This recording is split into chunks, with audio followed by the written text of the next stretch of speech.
Good evening, everybody. I'll call us to order for our special committee of the whole meeting regarding our 2017 budget. And I need a mover and seconder for the approval of tonight's agenda, please. Councillor LaRue, Councillor Saunders. Any comments, questions on the agenda? Seeing none, I'll call for the vote. All in favor? And the agenda is approved. Does any member of council have a pecuniary interest to declare in tonight's session? Seeing none at this time, if you find yourself in that position as we move along, let us know and we'll address it properly. Item number 4 is presentations and delegations from all sections, of which we have none. Item number 5 are items of reference, and again, we have none of those. So we'll move on to item number 6, which is finance and corporate services, and I'll turn the chair over to the Deputy Mayor, please. Thank you, Your Worship. We do have a consent agenda, but there aren't any items on our consent agenda, so I will move right into matters for consideration. Our number 1 is the 2017 budget, and this is the first draft. There is a report. The recommended action is that the 2017 budget, draft number 1, and related budget documents be received for information and discussion. Could I have a mover and a seconder? Moved by Councillor Saunders, seconded by Councillor Rawson. So discussion. I believe there's a lot of discussion on this particular item. Carrie, do you want to start things off? Sure. Thank you. Thank you, Madam Chair. I'll run through the items that are in the order that they are in terms of the draft number 1, and then the documents that have been separated by section. First off, the report just discusses basically the background and the history on how we got here tonight with our draft number 1. Basically, our process began in August with the senior management team preparing their first drafts of their 2017 budget requirements. Then we met as a group to review it together. And at that point in time, I just thought I'd mention that the actual preliminary draft was about $338,000 increase over last year's tax levy, or 3.6%. And the 2017 capital budget at that point in time was about $460,000 above our capital-based budget. So what we do at a staff level is get together and review it in detail and see how we can bring forward a reasonable draft number 1 to Committee of the Whole and to council members. So following that meeting that we had as a group and further analysis by the Finance Department, we have refined that and reduced the 2017 draft number 1 to, sorry, I just see a typo there. It should, on that report, last paragraph, it should be 2.35%. So tonight, our first draft we're presenting for our operating budget is $220,000 increase over last year, or 2.35%. And the 2017 capital budget currently is almost $40,000 over the capital-based budget. If you remember the preliminary budget session that we had with council, we did discuss municipal price index calculation that we did as an exercise to calculate 2.4% municipal price index, and advised that staff would endeavor to bring in the first draft within that number, and that was 2.4% at the time. The other thing at the preliminary budget session that we had with council was the results of the interviews that we did with council members. And one of the questions in particular was, what was the tax rate that you would support for 2017, or the tax rate increase that you would support? Just as a reminder, that the responses range from 1% to 3%, and that particular average, based on the number of responses from council members, was about 2.32%. So we're pretty well falling in line with where we wanted to be for this first draft. And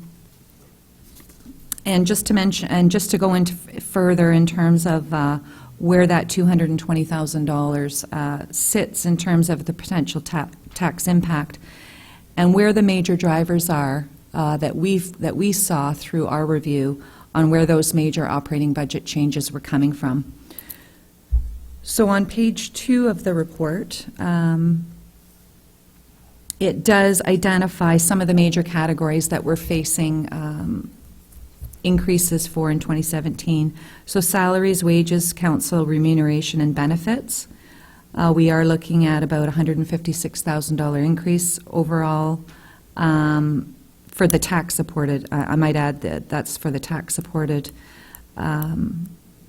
levy, or 1.7% change in the tax rate. Again, hydro, we're looking at just over $50,000 increase over last year, or 0.6% increase in the tax rate. For some administrative consulting projects that are in the plan for 2017, there's a $40,000 increase, or 0.4%.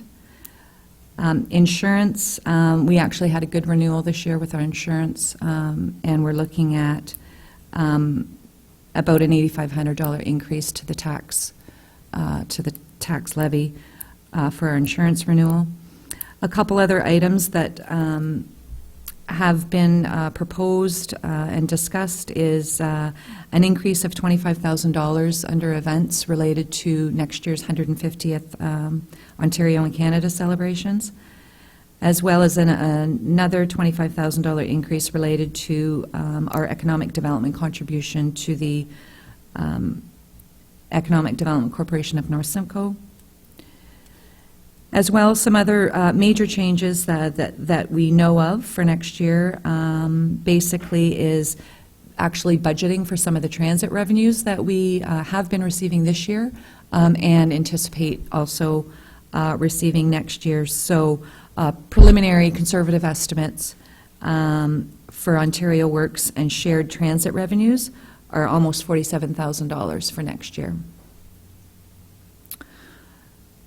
Again, another increase that we have noticed over the past couple of years, and as well have changed our 2017 budget projections accordingly based on the actuals, is related to lottery licensing fees. We do anticipate a $15,000 increase in fees next year. And finally, related to operating is another anticipated increase in our revenues related to a new mortgage admin fee that we are implementing effective January 1 that Council has already approved in our composite fee schedule review.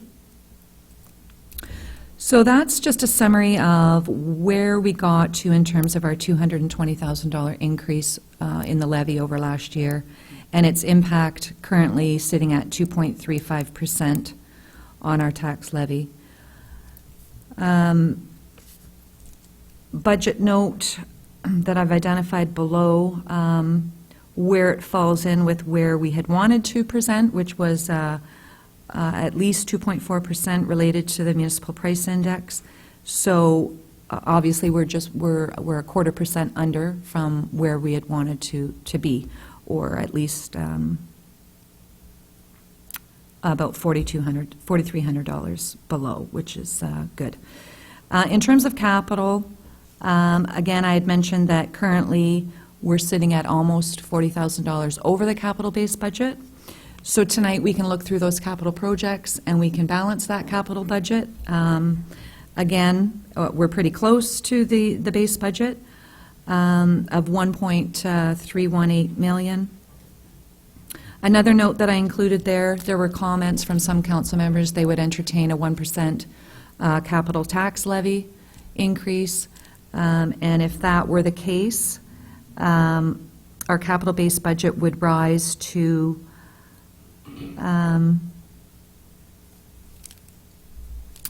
just over $1.4 million. And in that case, we would have room to increase our capital 2017 capital budget by approximately $54,000 to meet that goal. So that's something that we can talk about further when we get into the capital projects. In terms of OPP, you'll notice on there's a 0% impact. We did see a slight increase in our 2017 OPP estimates of about $9,000 or $10,000. And as you know, we have set aside some of the OPP funds a few years ago in an OPP reserve. So the OPP reserve transfer of approximately 10,000 will offset that slight increase in 2017, and there'll be no tax impact from that.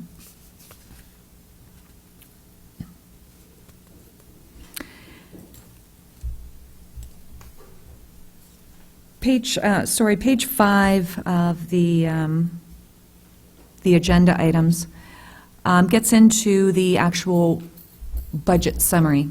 So it is by section. It's also by function or department. And again, it just delves in a little bit deeper into where those major changes are coming from and how they're impacting, again, the tax levy by that $220,000 or 2.35%. So if you look at finance and corporate services, overall, for council, administration, property taxation, corporate miscellaneous, fire protection, and police, we are looking at a year-over-year change to the budget of almost $98,000 or 2%. And if you're looking at the planning and development services section, which includes planning, development, and municipal law enforcement, year-over-year increase to their budget is almost $38,000 or 11%. We'll get into even a little bit more detail than that to explain some of those changes and those percentage increases. Transportation and environmental services under public works and roadways. The year-over-year budget increase is about $18,500 or 0.7%. And under recreation and community services, which includes recreation administration, arena parks, recreation programming, events, tourism and tourist information center, heritage and museum, we're looking at an increase over last year of about $67,500 or just over 6.4%. And in terms of the library, currently in draft 1, the year-over-year change is a slight reduction of about $1,500 or minus 0.4%. The rate-supported departments, building inspection, water distribution, wastewater, and the town wharf are listed below and separated just for ease of us identifying the budget changes that impact the tax levy and those that don't. So the building department is looking at an increase in their budget of about $37,000. Water, almost $320,000. Wastewater, $125,000. And the town wharf, reduction of about $11,000.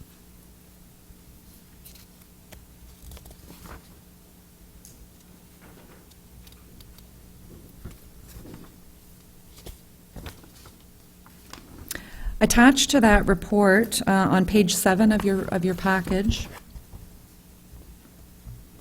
is the same information that I just summarized to you within the report. I'll just mention that it is there for you for information purposes, as it does compare historical 2015 actuals as well as 2016 year-to-date actuals. And for comparative purposes, it also includes the 2015 budget, as well as obviously what we just reviewed, the 2016 and the 2017 budget.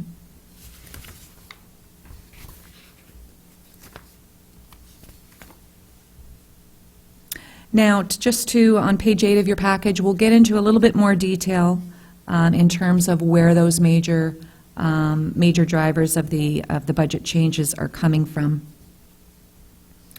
And again, they're presented by section.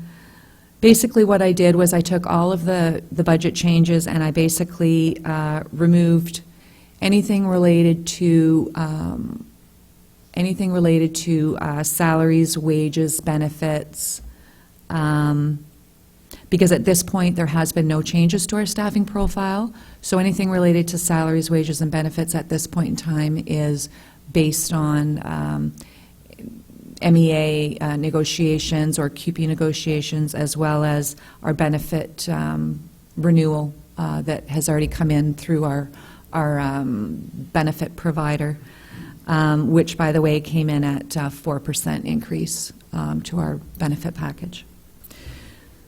So what I did was I took all the major changes. Basically, what I took was anything that was increasing our costs by $5,000 or more, or increasing our revenues by $5,000 or more, to try to take a look at the major changes overall.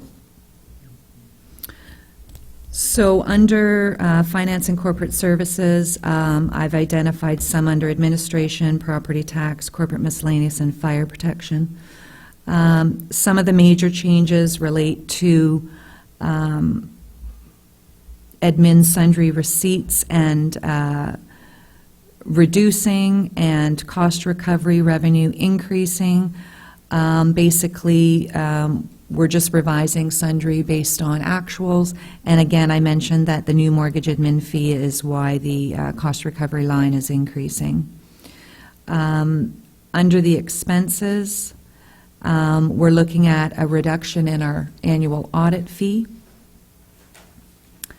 As well, under seminars and training, there is an increase of $5,000 for potential planned increase to the corporate seminars and training budget. Admin legal fees based on actuals, there's a $5,000 increase related to that. Consulting services, $40,000 increase based on some planned 2017 projects. And under property taxation, we've basically reduced the vacancy rebate by about $10,000 based on historically what's been being submitted for those rebates, as well as the increase the town tax write-offs, considering the new 2016 assessment has been done by MPAC, and we do foresee some requests for reconsiderations coming in. Tax penalties and interest has been reduced. That's revenue has been reduced, impacting our budget, as well as investment income, reducing that based on we've got lower bank rates and what we're actually been earning in bank interest this year. We thought we'd reduce it by $10,000 there. Under fire, there is a reduction of $25,000 related to a potential fire training contract that was going to be discussed. For planning and development, as I mentioned, overall, there was about a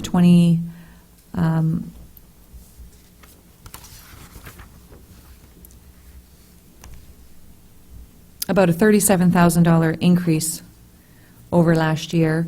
$25,000 of that is directly attributed to that economic development line, and the increase related to our contribution to EDCNS. There's some slight savings in consulting services, as well as benefits for a retiree. As well, there's an increase related to the proposed part-time planner position.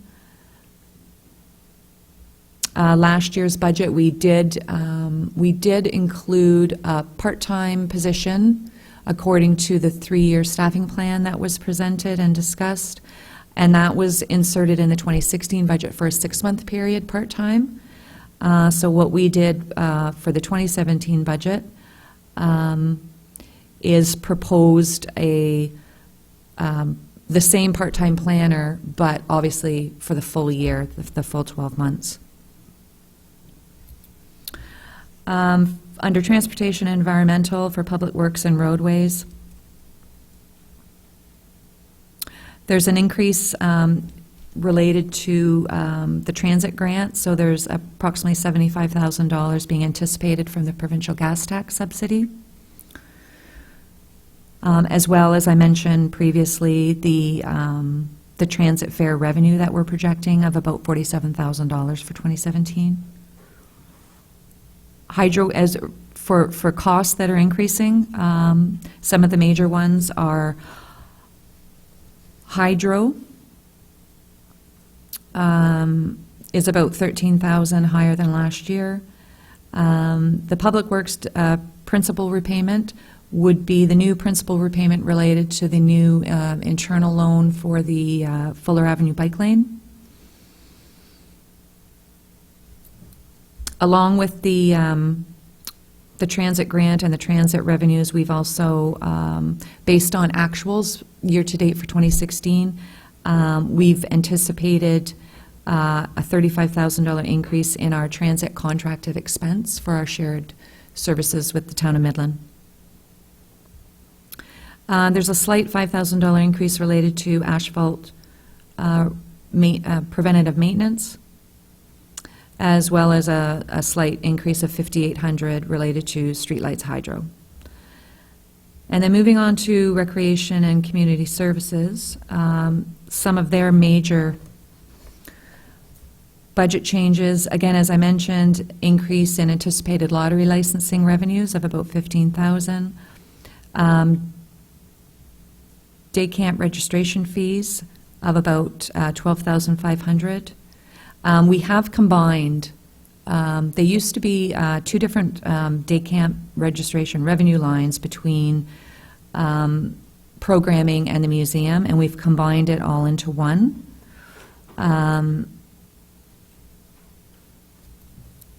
Along with the related expenses as well. Children's rec programming, based on revenues that we've earned year-to-date in 2016, we are projecting an increase of about $5,000 for next year. And then in terms of increases to expenses, again related to the day camp program and the increase in participation in revenues, we're also anticipating increased costs related to part-time wages and some of the programming costs.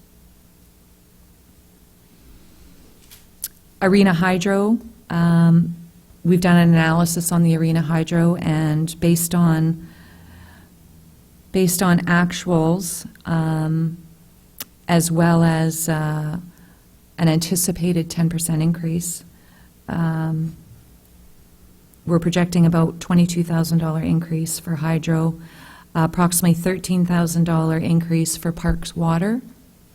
And the parks water line basically is for all parks, but a good chunk of that would be the splash pad that we had increased in 2016 to cover the water costs there.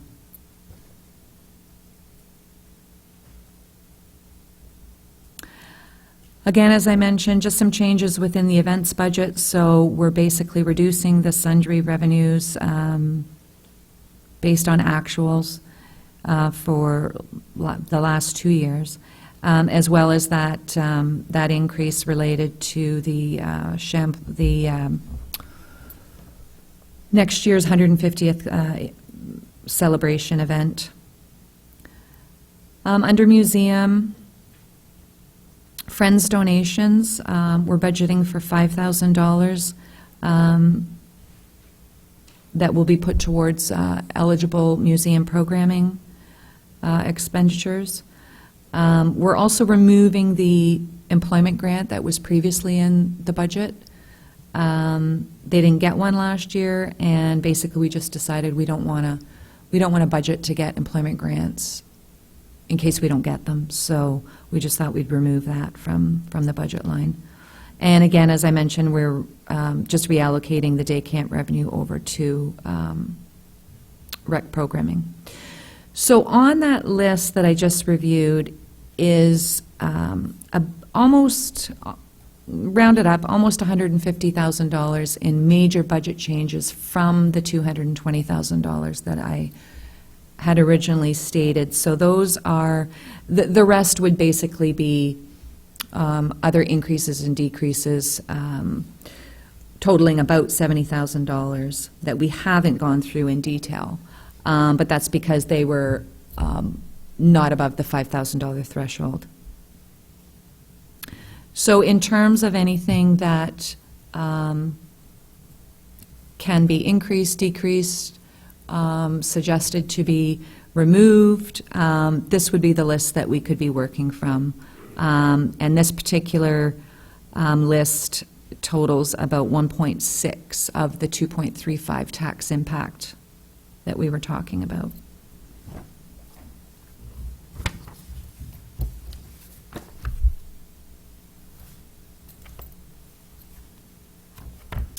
Following that, we're getting into the capital, so I think I'll just pause there and maybe we can start to have a discussion on the operating, budget draft number 1. If anybody has any comments or questions, suggestions. Thank you. Thanks, Carrie. Great presentation. Just a quick one through to the CEO. I guess, Deputy Mayor, I have about 4 questions, if I could just throw them all out. Thank you very much. First one is, Jeff, how much did we leave lying on the floor to get here? So council never gets to see that, and our audience never gets to see that. So there's an effort that staff went through an exercise. They came to a plan to the CAO and sat around the table and said, we need X, Y, and Z. And the staff, of course, trimmed that down to present this to budget that Carrie's presented here. So, it's always a question for me is that happens outside of the scope of council, happens outside of the scope of our citizens. So just to give us a background on how we arrived in these numbers, I think, so our residents recognize that there's been some work undertaken to get here today. And you don't really need to give me a number, Jeff, as to the cuts, but maybe how staff arrived here, the work here in front of us, so that our citizens recognize that what's going on before this discussion kicks into gear. Sure, thank you. Through Chair Deputy Mayor Dubo, basically the process to date has just kind of in summation, senior management has met on several occasions. Senior management met prior to Carrie's initial guidelines and schedule report that came to Committee of the Whole roughly a month ago. The guidelines were presented to committee and endorsed.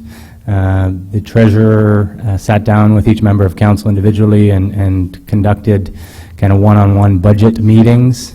In addition to that, the treasurer also sat down alongside myself and each respective senior manager as a group of 3 with each department and essentially reviewed the draft submitted budget by each senior manager.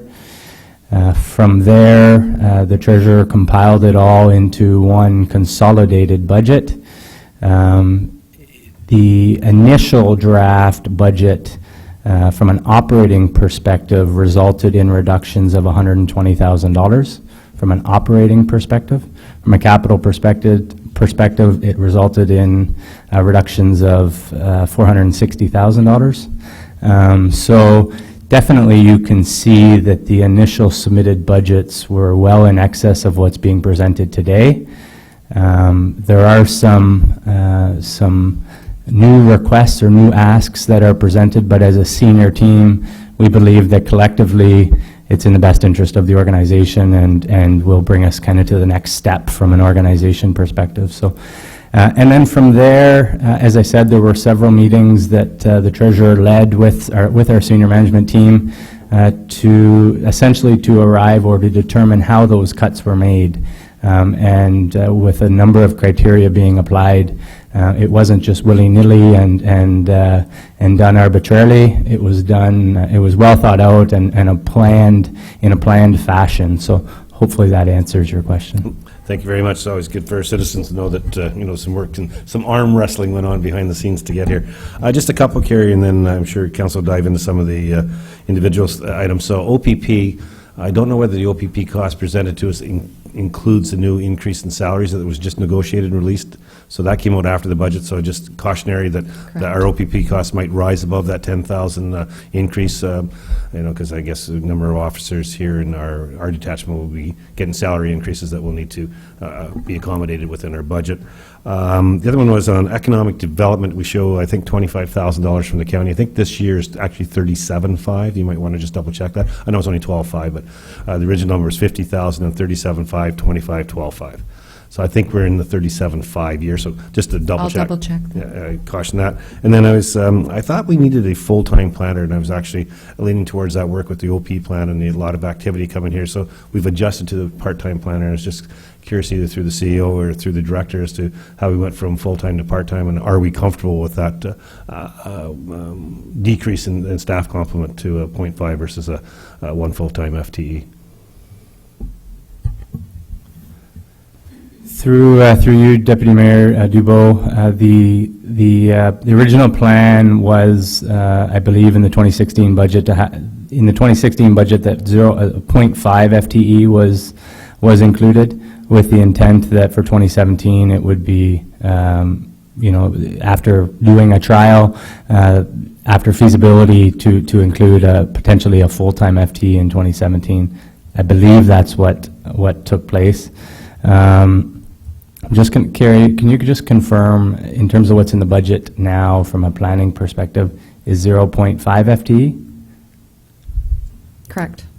So, yeah, so what we determined, or from my perspective, we suggested that let's put a 0.5 in there, do a 6-month trial, all while doing the operational service delivery review, and determine if it's determined that we do require an additional full-time permanent planner, then we would proceed in that fashion. I'm happy if council wants to suggest otherwise, but I think that's, at least from my perspective, how we got to where we are today. Okay, no, fine with that. And just my final comment before I turn it back to the Deputy Mayor was, I see the Friends of the Museum and $5,000 in our operating line. It seems to me that should be zero, right? The $5,000, we shouldn't have our Friends of the Museum fundraising funding our ongoing operating costs, right? I mean, so if we get $5,000 from the Friends, that should be over and above. That should not be something that we're actually utilizing as a tool to decrease town taxation. That is actually a group of citizens coming to the table with an effort to help out. So to see it in, to offset operating, I know it's only $5,000, but to me, intuitively, we shouldn't be looking outside the parameters of taxation, if you will, to, exception of grants and whatnot. But I mean, it seems to me that we've got a group of citizens that are actually taking their money and putting it right into the operating. It just seems a little, maybe something that maybe we can consider as we go down the conversation path over the next couple of weeks. I'll review that with the curator of the museum. She suggested that it go in because, but we also offset it with particular programming expenses of to match of $5,000 that wouldn't otherwise have been in our budget. Right, correct. But I'll confirm that with her. Thank you, Carrie. I just had one concern or a question perhaps that I need clarification on, and that was in our parks. I know, Jeff, you and I have had some discussions about it, and I know we're going to be doing a feasibility study, but I was concerned about extra staffing to keep our parks in the pristine condition that they're in this year. Certainly don't want to see that fall to the side as we're encouraging tourism and expect to see a lot of new people in our community. So I wonder if you could just give council the same little spiel that you gave me. Through you, Deputy Mayor Dubois, thank you. So essentially, from a parks perspective, recognizing that our infrastructure, respectively and mainly from the park perspective, has increased over the last little while. Prudently, I think what rather than incorporating an additional allowance specifically for staffing in that department in the 2017 budget, what I'm suggesting is a combination of two things. Should the operational service delivery review funds get approved in the budget, that's something we'll work to undergo as soon as possible in 2017. And as I've said to council and committee, I think historically, definitely a big component of that review would be staffing comparison with a comparator group similar to the town of Penetanguishene. In addition to that, in the absence of a director of recreation and community services, it's been a little bit difficult to focus on exactly what we do need in that area. So I think it really behooves us to make any substantial changes in that area before our new director has an opportunity to start and really sink her teeth into doing an entire review of that department. So I'm not suggesting that I disagree. In the end, we may determine that we do need some additional resources given the additional infrastructure, but I want to be sure that we go through the right process to determine that feasibility, essentially. So in short, I would like to review that in 2017 in combination with the new director and hopefully the operational review as well. Thank you, Jeff. Questions? Council? Yes, Councillor Louder. Thank you, Madam Chair. Gary, thank you very much for the report. I'm very, very pleased with it. If I can just go back to the analysis in the first chart that you produced.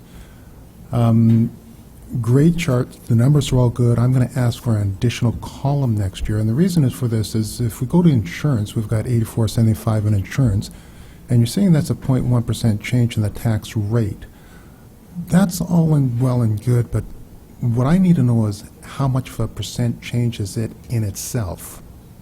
Okay, because when I look at that, and for example, I just did a quick to verify what I was going to ask, and I looked for insurance, and insurance comes up about 30 times. Not that many, 10 times at least throughout. So it's hard to get that 8,000. So if our total insurance costs are 40,000, then 8,000 is almost 20%. If our total insurance cost is 400,000, then 8,000 is negligible. It's great. So if I could just have another column there, the percent rate change for that specific item, and then the rate change in the tax rate. Sure. And if I may continue, my next comment is my biggest concern, and it goes into public works and possibly look at some there. But if we look down in the 2017 budget summary by section, for example, if we look at the year-to-date and the 2016 budget, those numbers are vastly off in some areas.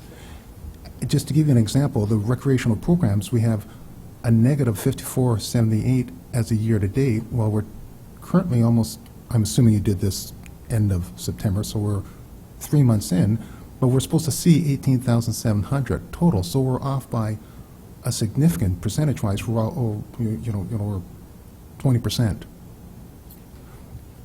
And in trying to review the budget, those are the sort of things that I key in. For example, then I go down to building inspection, and year-to-date we're at negative, almost 14,000 negative, and yet we've budgeted 51,000, and I'm just sitting here thinking, like, where are we?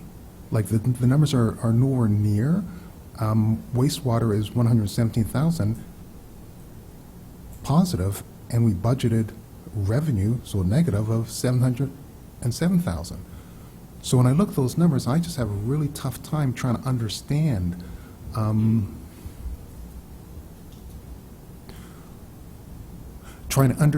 if what you started by saying is, so we're doing these on actuals, on what's been happening, and we're doing our 2017 budgets based on our actuals. But if I look at the 2016 year-to-date right now, there's some figures in the reports that are just saying we're nowhere near.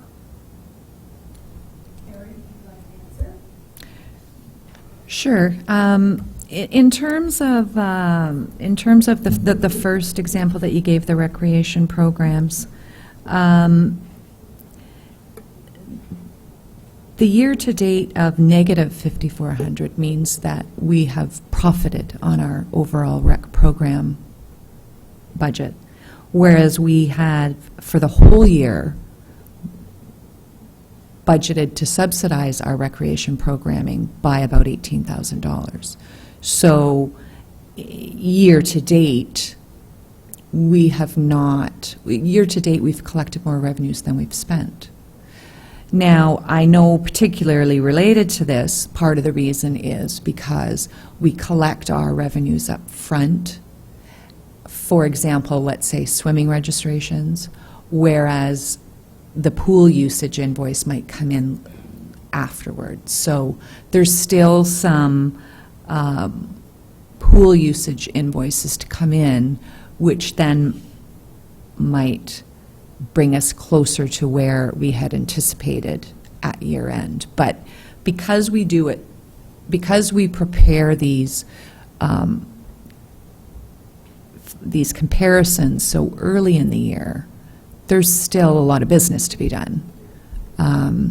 And from our perspective, when I say that we're basing our budget or our projections for 2017 on actuals, we are doing very in-depth, detailed analysis to the actuals, not like you see here this evening. If I may say, and I totally understand, and that's one of the things that we're missing from our prior scenario where we had section, and because you gave us monthly reports and you actually commented such like that, whereby this number is really low because this is a scenario in this particular incident.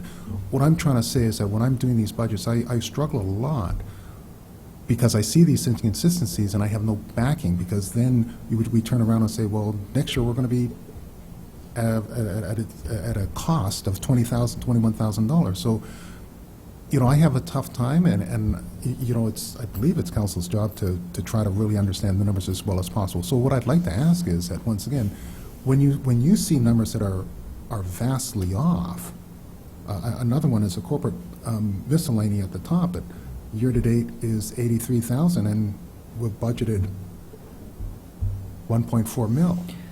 So what I'm saying is that when we see numbers that are so vastly off like that, if we could add comments to them so that it'd help us in our preparation. Sure, sure. I did forget to mention, in your packages are the detailed, line by line. I've actually gone through those, and I have, especially in Public Works, I have a lot of situations there where I'm scratching my head once again, when it's line by line. Thank you. I do believe I saw Councillor Rawson put his hand up. Well, thank you. I have 7 comments or statements or questions, so I'll go at once if I can. I think this is great overall. I think it's excellent. So thank you to everybody. I actually almost feel comfortable to vote this, like approve this as in principle as it is tonight. Like I think it's really well done.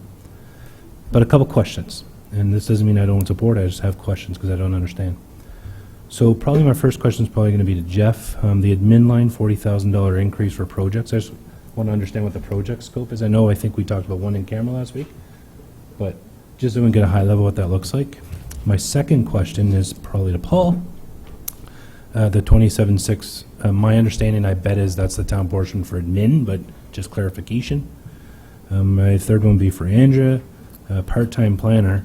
I don't echo Jerry's comment so far because I don't understand fully the grasp, because some of the stuff I've seen come forward this year, we've talked about other programs and other projects. We've asked if there's capacity to do what we are able to do right now for those projects, and I've heard that we're able to do those, so I haven't seen the need, so I'm just looking for some help to understand Doug, that.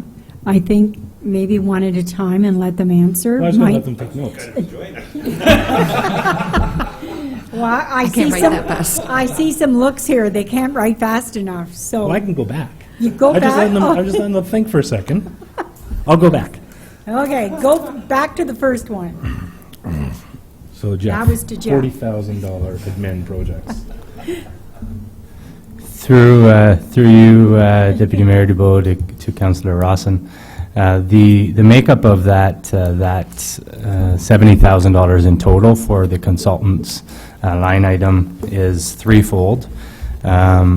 First, in no particular order, but I need to start somewhere. So the compensation review as well as pay equity review, which, as I understand, has been on the books for at least 2 years now, but possibly 3.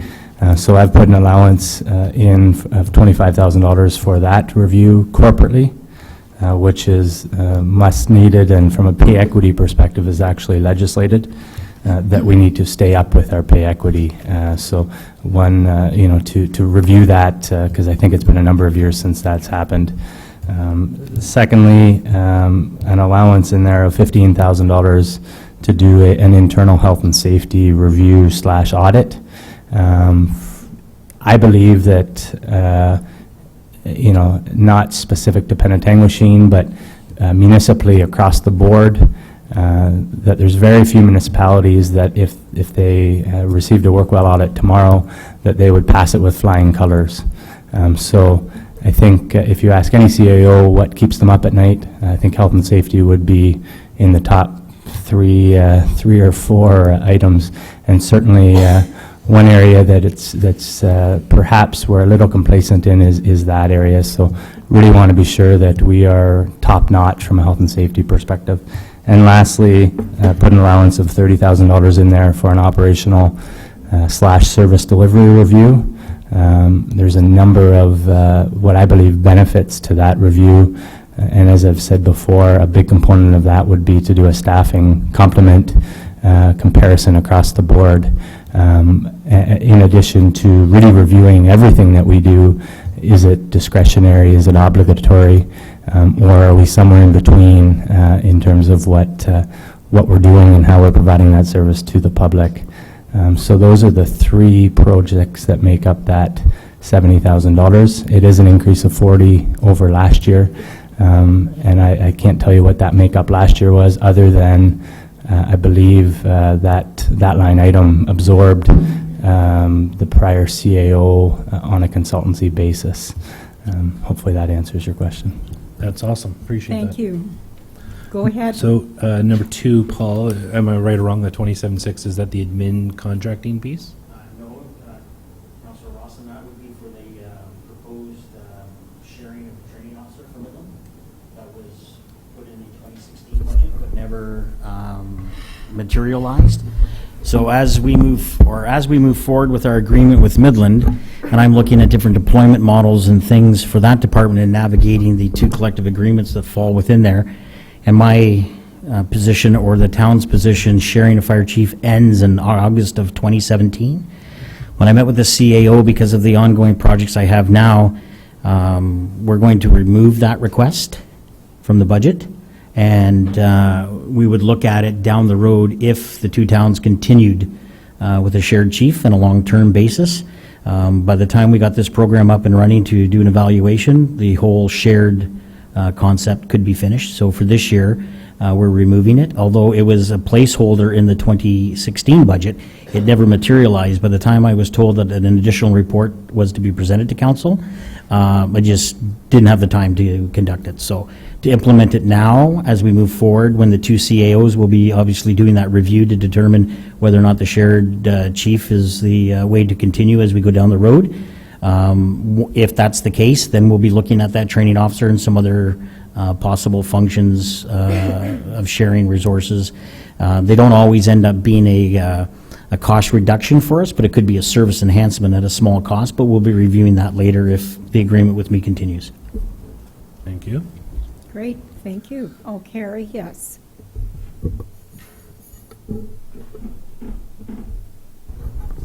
If I can just add to that, Paul explained why that line item was reducing by $25,000. The balance of $27,600 is for the, it's the same budget as last year,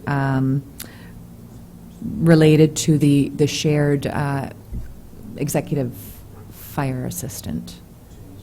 So the town of Midland invoices us for that position, yes. I'm sorry, I just understood the question. It's okay. It was the savings. It's okay. I read this stuff. So my third one would be the part-time planner. I can repeat that, but if Andrew doesn't mind. Little karaoke? Thank you very much, through the chair to Councillor Rawson. So there's a little bit of history towards this staffing in the planning department. From what I recall, or what I've been told, is that prior to my arrival here, the town did have in place one full-time position for a director of planning, plus a part-time position for a senior planner or planner at some point, and that the full-time position was filled by me, but we've never actually done that replacement for the part-time planner. The cost, the money that we had set aside for that was put on to consulting that we had to fill in or bridge the gap between when I started and so forth. So that's how it was historically in the budget. Then last year, when the three-year staffing plan came forward and the request was made to make that a more recognized position, that there would be a part-time planner as well as consideration for a future full-time planner. So that's how it's coming before you now. I'll note a couple of things with the planning department and some changes that's happened in there. Since the retirement of the previous director of planning, a number of roles and responsibilities that used to be done through administration's now been transferred over to the planning department. Some of those tasks include agreement preparation, agreement processing, refunding, so forth, that used to be previously held or handled by the CAO. So that's something that's a new responsibility through the planning department that wasn't traditionally there or historically there. And then the second reason, and probably the main source of rationalization for this position, is just the development that's happening. I do have some figures as to what's been happening in the past year and a half since I've been here in terms of building permits and development activities.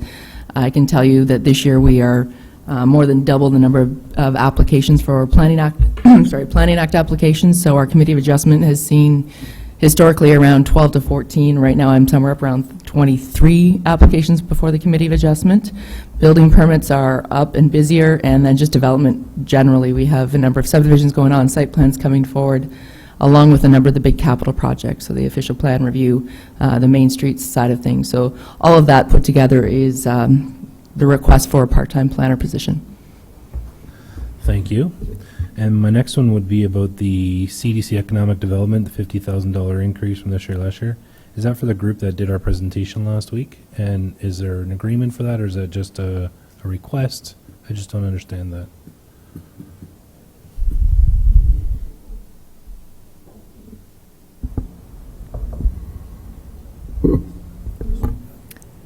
It was actually, maybe Andrea can confirm, but it was brought forward, I believe, in May, and council approved their request for the graduated funding, the reduction from the county and the increase by the municipalities.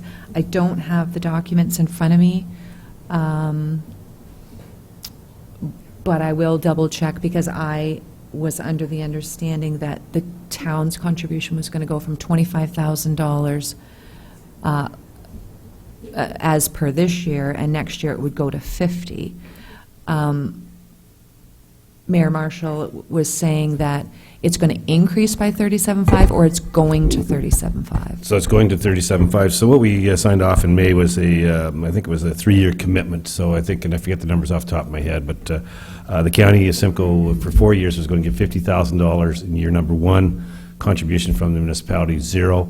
Year number 2, the county would give 37.5, and the town would kick in 12.5. Year number 3, 25.25. Year number 4, 12.5 from the county, 37.5. So at the end of the day, the county's in for about original 100,000 to start this conversation, through another 50,000. And so for us to I think our numbers would be, our totals would be, Jeff, I don't have a calculator, but it's 37.5, 12.5 is 50, so $75,000 nets the town 150,000. And so we signed off on that deal and committed by passing a motion back in May to stay with that program. Thank you. Councillor Louder? Or, Sorry, and then I'll go if I back. could- Well, yes. If I could just make one quick comment On on this issue. our worship's issue. I do not believe, when council accepted the EDCNS, we did not confirm that we're going for a full 3 years.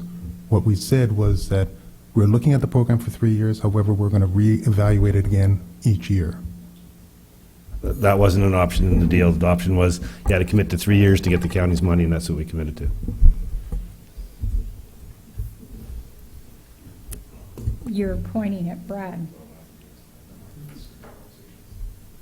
Okay, well, maybe we'll have to look into that one. Yes, Councillor Rawson? I'm all good. Transit, Brian. Yes. Increase of $35,000. So my question is this an enhancement service or just the cost of doing business, the increased cost of doing business? So are we delivering more service time, like adding time, or is that just fuel costs, insurance, and everything else? Yep. The original $135,000 budget was actually incorporating revenues and expenses all in one. Way it's presented in our budget is actually expense lines and then revenue lines. So the actual expense is actually around 170,000, and then you have our revenues on top of that, which nets out to be less than $100,000. Thank you. My final question is probably for either Carrie or Brian or Jeff or whoever else would like to answer. And just has to do if we've done any thinking. I know Brian talked to us a while ago about planning. We talked about electricity plan and the like. We see the hydro deal at the arena. I know Brian brought up some stuff a little while ago about that.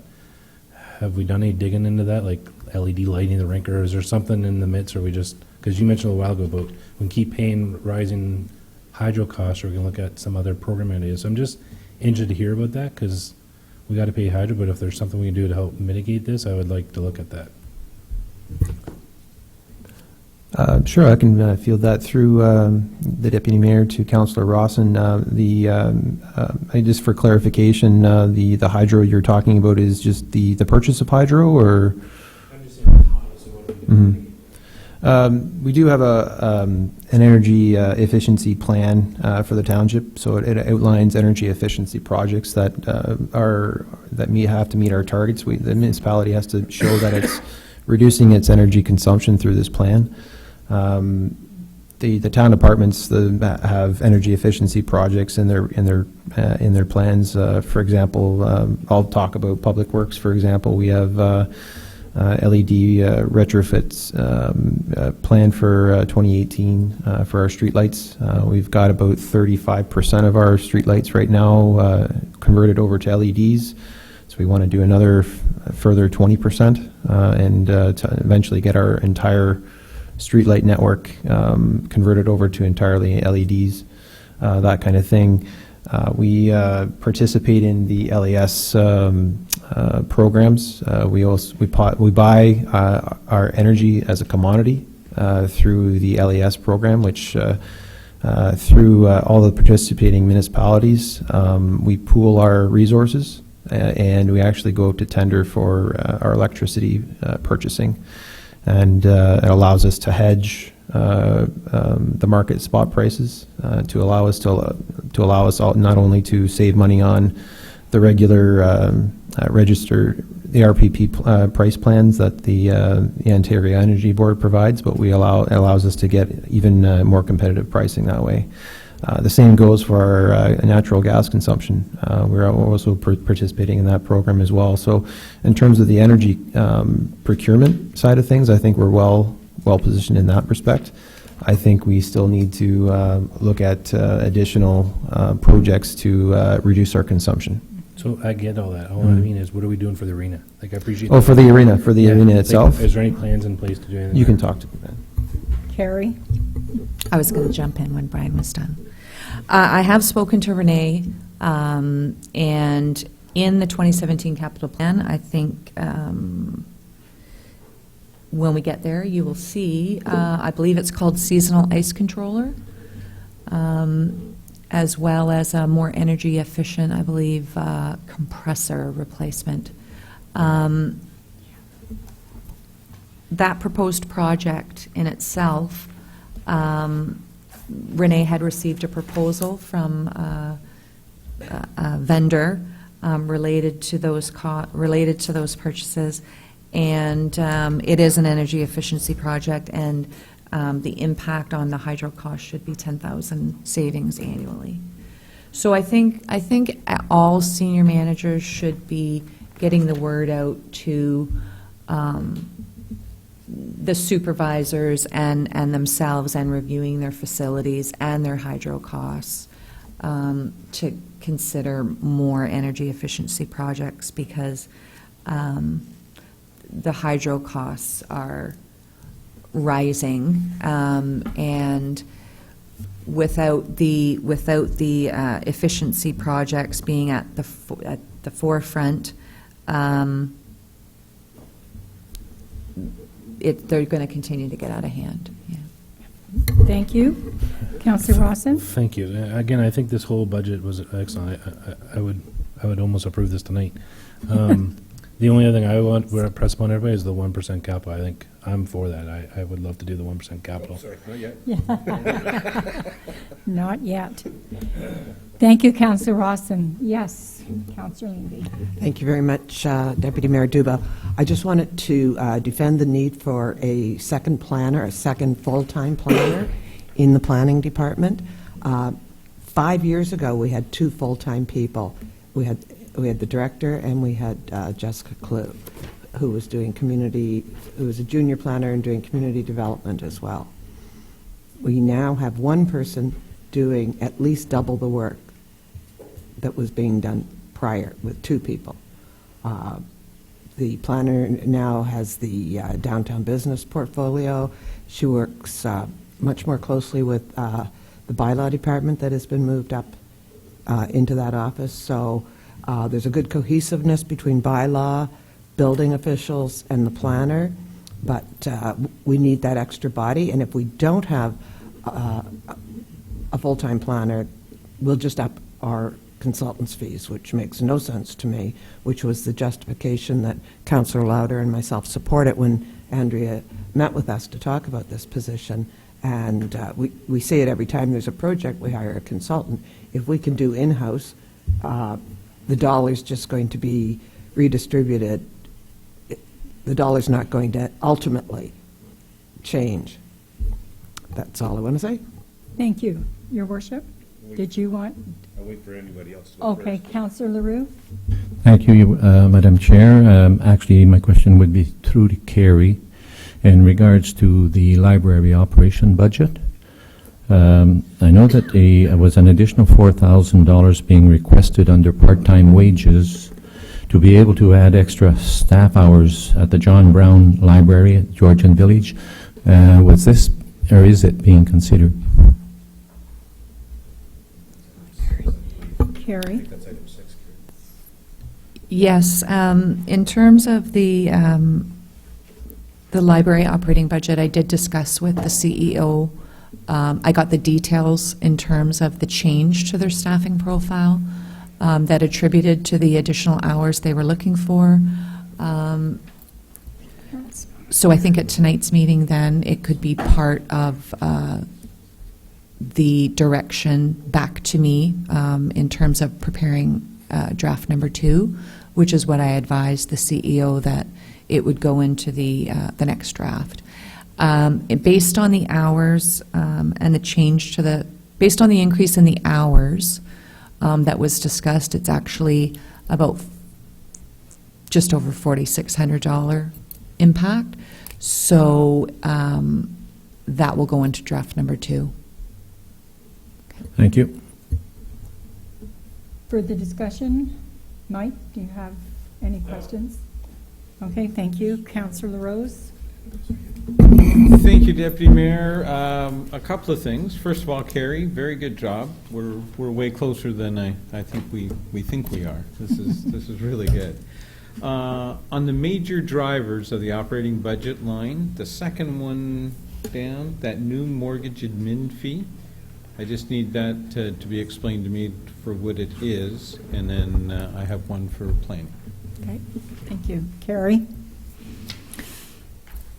The new mortgage admin fee is something that we proposed, something that we've been actually researching and thinking about for probably a year now. And when the last composite fee schedule comprehensive review was done, it was part of our proposal under the administration fees as a new fee that other municipalities currently are charging. And we're charging it to the mortgage companies and the banks that send us requests for their mortgage customers' information that we prepare for them. So that they can pay. Right, and currently we're doing it, and we're doing it for free. Thank you. That solves that one. Just if we could go back to the planning one when we're looking at that part-time position. Is there an offset to our consultant fees for that? Because on the one line where it shows that they're going to be reduced, I don't understand how it doesn't correspond to what we've used. Andrea, can you elaborate on that one? Maybe in the budget, we should have had the extra microphone lines. Yeah. Thank you very much. So yes, in simple, there is a corresponding decrease in our planning consultant budgets. So to give you an idea, historically, 2015 budgeted for $20,000 for consultants. 2016 we budgeted just over $13,000. To date, spent just under $2,000. So I'm proposing in for the 2017 budget to reduce that from 13,000. It was previously 20, just down to 2,000. So there's about a $10,000 decrease in the consulting budget. Does that satisfy your query? Thank you. Do you have any other question, Councillor LaRose? Good, thank you. I think, Your Worship, you wanted to say something. Sure, I'll just weigh in on the planning. Brad, You know, you I also know the rules and regulations, the official plan and the paperwork, and people taking us to the OMB, like, that workload goes on and on and on. I'll support a part-time planner, but I still think staff are probably reticent to not going full-time. I mean, I see that workload all the time because I'm involved in a lot of planning discussions, and I mean, the volume of paperwork, the volume of dotting the i's, crossing the t's, the workload in there is just, I'm surprised you get anything done, because you must be in front of your laptop all day long, either reading something, responding to something, or typing something down because of the rules and regulations. So I certainly don't want our director tied up in that. But through you, Madam Chair, to the CEO. So I understand the staffing review. I like that. I think, you know, I get a personal sense that we're a little lean here. So the thing is, that staffing review comes back and says we need to hire staff. We're going to limp along for all of 2017, or is there actually a pocket of money somewhere that I don't see that says, hey, council, I want to bring somebody on board, and I've reserved some funds to do so? Mr. CAO, if you'd like to answer that Sure. question. Through you, Deputy Mayor DeBoe, to His Worship. I gave this a significant amount of consideration in terms of actually putting an allowance specifically in the budget, you know, from a corporate perspective as it relates to staffing. I think, you know, I guess in short, what we've, when the treasurer and myself talked about this, there's a corporate contingency of $50,000 that, as I understand, has not been utilized for a number of years. You know, call it corporate contingency, but certainly, you know, as we go through that staffing and complement review via operational service delivery review, it may be determined that we do have the need for additional staffing. In addition to, you know, as we go through our compensation and pay equity review, it may identify the need for additional resources financially. So what we've done is we've kept the status quo in the corporate contingency of $50,000 in the 2017 budget, with the anticipation that in all likelihood we may need to lean on it as a first over the past number of years. Thank you. Good, thank you. Yes, Councillor Saunders. Thank you, Madam Chair. Just a couple of comments. Number one, I think the staffing review is very, very appropriate. Back about 4 or 5 years ago, Your Worship, you and I were looking at a comparison of similar-sized municipalities around the province. And I can recall the one that stuck out in my mind was the town of Goderich, which was operating with an administrative structure half the size of ours. And similarly, doing a very, very good job. Now, does that mean that that's the way we should go? Not necessarily, and that's the whole intent of the study, is to find out where we sit vis-a-vis all of these other communities. The second comment is with respect to the point that Councillor Lauder made earlier in terms of the economic development, and I would like to make sure that comes back for further discussion. I think you have some questions that need response. Certainly my recollection was a little bit different than the mayor's, And it's not to say that the mayor is wrong and I'm right, but we certainly have a different recollection. I think it's important we go back and reassess that situation.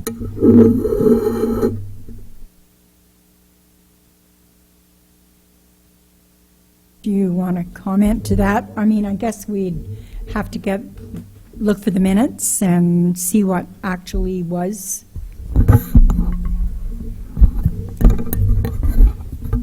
Carrie? I know where it is in my office if you want me to go get my file.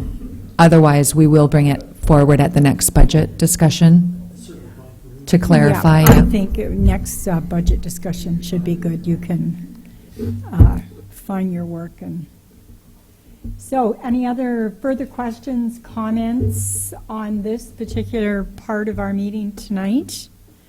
Everybody's, I'll use the word, satisfied with what they see. There's some tweaking, of course, that needs to take place, but we're well on the way, which is great.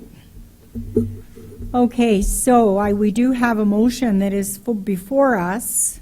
I do have a mover and a seconder, that the 2017 budget draft number 1 and related budget documents be received for information and discussion, and that staff amend the 2017 budget as directed.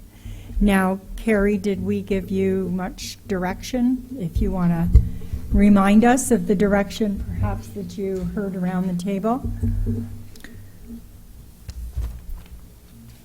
I guess my first question would be, did you want to go through the capital projects before this motion is... Council?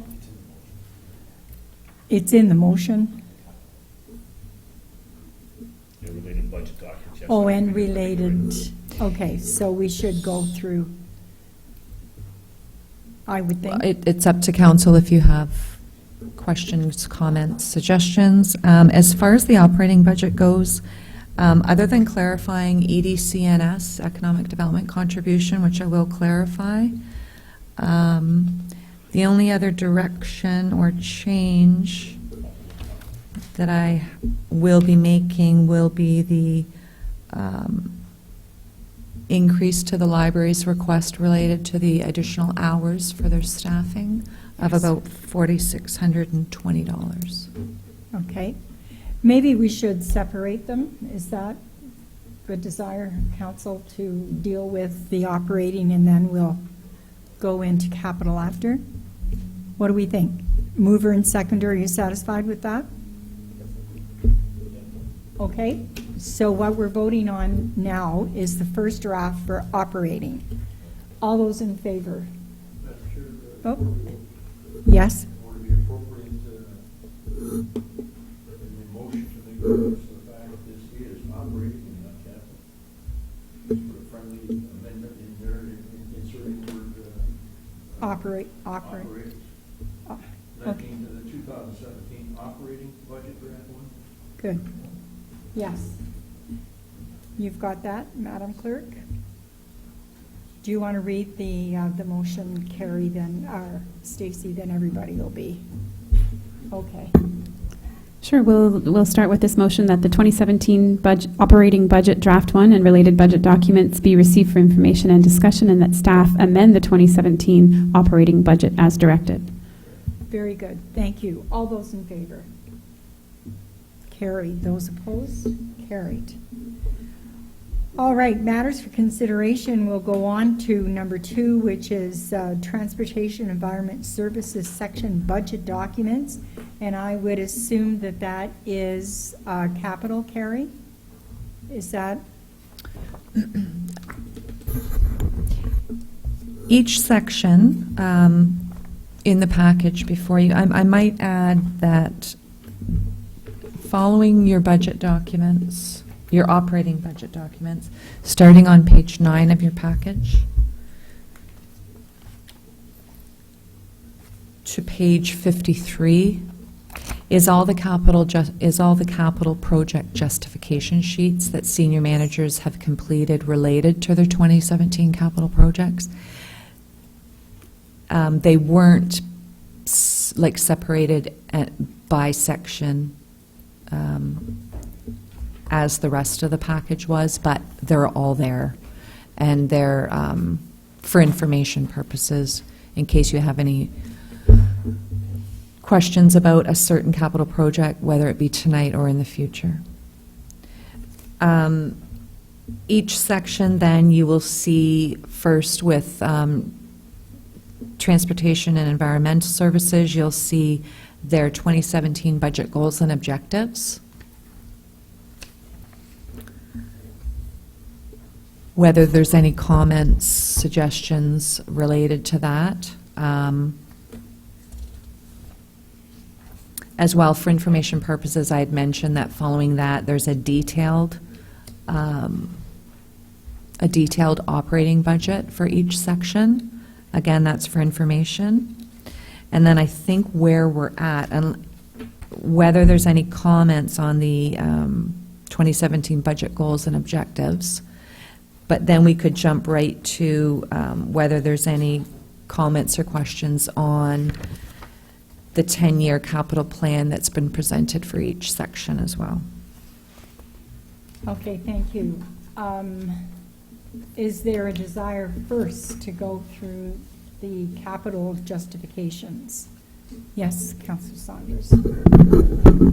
Madam Chair, I'm wondering if it would be helpful to the process if we put a motion on the floor similar to the one we just passed, but this one would be that the 2017 capital budget, draft number 1, related budget documents be received for information and discussion. We're not committing ourselves to anything other than we're receiving it and talking about it. And if that's the case, if you think it would be helpful, I'd be more than happy to move that motion. Stacy? Thank you, Deputy Mayor. In anticipation of the two motions being separated, I have prepared likely what would be the next motion in terms of the capital budget, which was essentially just a copy of the operating version. So if you wanted to officially get that as a mover and seconder to discuss it further, then that would be helpful. Thank you. Moved by Councillor Saunders, seconded by Councillor Levy. All those in favor? Okay, so I think we're going to discuss our capital projects. And I did notice as I went through the capital projects, they are kind of all over the board. I think it would have been nice if RCS had all their projects together and Public Works had their projects together. They kind of are all over the place. So, who wants to go first? Are they? Good. Well, what the documents that I was looking at, RCS was first, playground equipment, and I guess I was curious about where that playground equipment was scheduled to go. There was a cost of $60,000 and revenue, I guess, partnerships of 24, and the cost was $36,000. I thought we had pretty well replaced all of our playground equipment other than the park up on John Street. Carrie, do you? Yes, Madam Chair. I did speak with, there really is no scheduled. I think on an annual basis, it has been scheduled on which one was being replaced. Certainly the cost that we've been investing into our playground replacement over the last 5 years has increased. A comment that I made to Renee was maybe that we should consider putting a plan in place in terms of we know what year, what playground needs replacing, and certainly the amount of money that we've been spending on some of these projects, maybe not necessarily doing them every year, and certainly not doing them if they don't need it. In this case, I did ask him if a playground, if there was any in the condition that needed to be replaced, and he mentioned to me that it would be McGuire Playground, that not necessarily needs to be replaced, but needs to be upgraded and expanded upon, considering it's more of a community playground rather than a neighborhood playground. So that's certainly something in the budget line that could be adjusted based on an anticipated cost of improving that playground. Thank you. I guess I will go to members of council. Who would like to go first on our capital? What section are we on? Well, we should go, stick with RCS for the moment. I'm just getting it up. Madam Chair? Yes. In the packages, actually T&E capital plan would be first, and it would start on page 63 of your package. I guess there was some discussion that since I asked a RCS question, that we stay with RCS for the moment. Councillor Leroux, do you have anything that you're in discussion in reference to the capital that's being suggested? Well, Madam Chair, the capital projects that I'm concerned with are those of the library, naturally. And I think that Carrie and Cindy have been in discussion on those, which basically is concrete repairs in very bad need of repairs of the stairs that lead from Simcoe Street and from Fox Street, and also major brickwork that repairs that. So it's a cost of approximately $20,000. The front entry doors also need to be replaced at a cost of $10,000, and the front entry flooring, tile, and whatnot also at a cost of $4,000. Originally, it was suggested that the surplus be put to reserves and used for those capital projects. However, Council deemed it contrary to the fact that the reserves had to be returned to the municipality, or the surplus had to be returned to the municipalities. And I do point out that the Public Libraries Act specifically states that any surpluses to be dealt with from the library has to have direction from the board and not council. And anyway, if it's a case where they feel that we have to bid to council's wish of giving the surplus back to the municipality, then we're going to be requesting these under capital projects. Thank you. Yes, Carrie. Further to Councillor Leroux's comments, I have passed around, starting on either end, two of the major projects that he just discussed, as the CEO of the library had provided some pictures related to the back stairs and walkway cement repair project, as well as the replacement of the outer front door, which is currently in the capital plan as a 2018 project, but that was a misunderstanding, and it should be brought forward, and draft 2, it will be put on the 2017 capital budget. Thank you. Good. Other questions on the RCS? Yes, Councillor Rawson. We're in RCS right now? Yes, we're going to stick with RCS. Last year, we talked about the rubberized surface on the playground structures. We talked about Tom Coffin, then we talked about accessibility, not accessibility. Then we talked about we're going to do them all, we're not going to do them all. And we put in new play structure this past September. So I see we got 40,000 here for Tom Coffin Park to redo that part, but to me, either we're going to do them all or not. So are we planning to do this at all our parks, or are we just going to do it whenever? So I'm of the mind of, if we didn't do it when we built it, then wait until next time. If we're not, then let's put rubberized surface in all our play structures. Thank you. So I was just looking for where we are with that and what's. I kind of agree. Yes, Councillor Eden. Just on that topic, I completely agree, and Accessibility Committee has grappled with this because it's always wonderful to see a playground upgraded, but then when the bark chips go down. It's very disappointing. Technically speaking, you can fix an older park playground without doing the accessible surfacing, but I think it would be very prudent of us to adopt a policy that moving forward, whenever we repair, renovate, replace playground equipment, we use the rubberized accessible surface. That's something I don't know how to bring that about in conjunction with the budget process, but the next time we touch a park for replacement, it must be a rubberized surface. So I'll just throw that out there. The CAO has his hand up there. Yes. Mr. CA. Sorry, through you, Deputy Mayor Dubois, in addition to Councillor Levy's comment as well as Councillor Rawson's comment, from an accessibility perspective, and our clerk, I think, is certainly agreeing from an accessibility perspective, we really should be replacing, when we are replacing playgrounds, putting the rubberized surface in.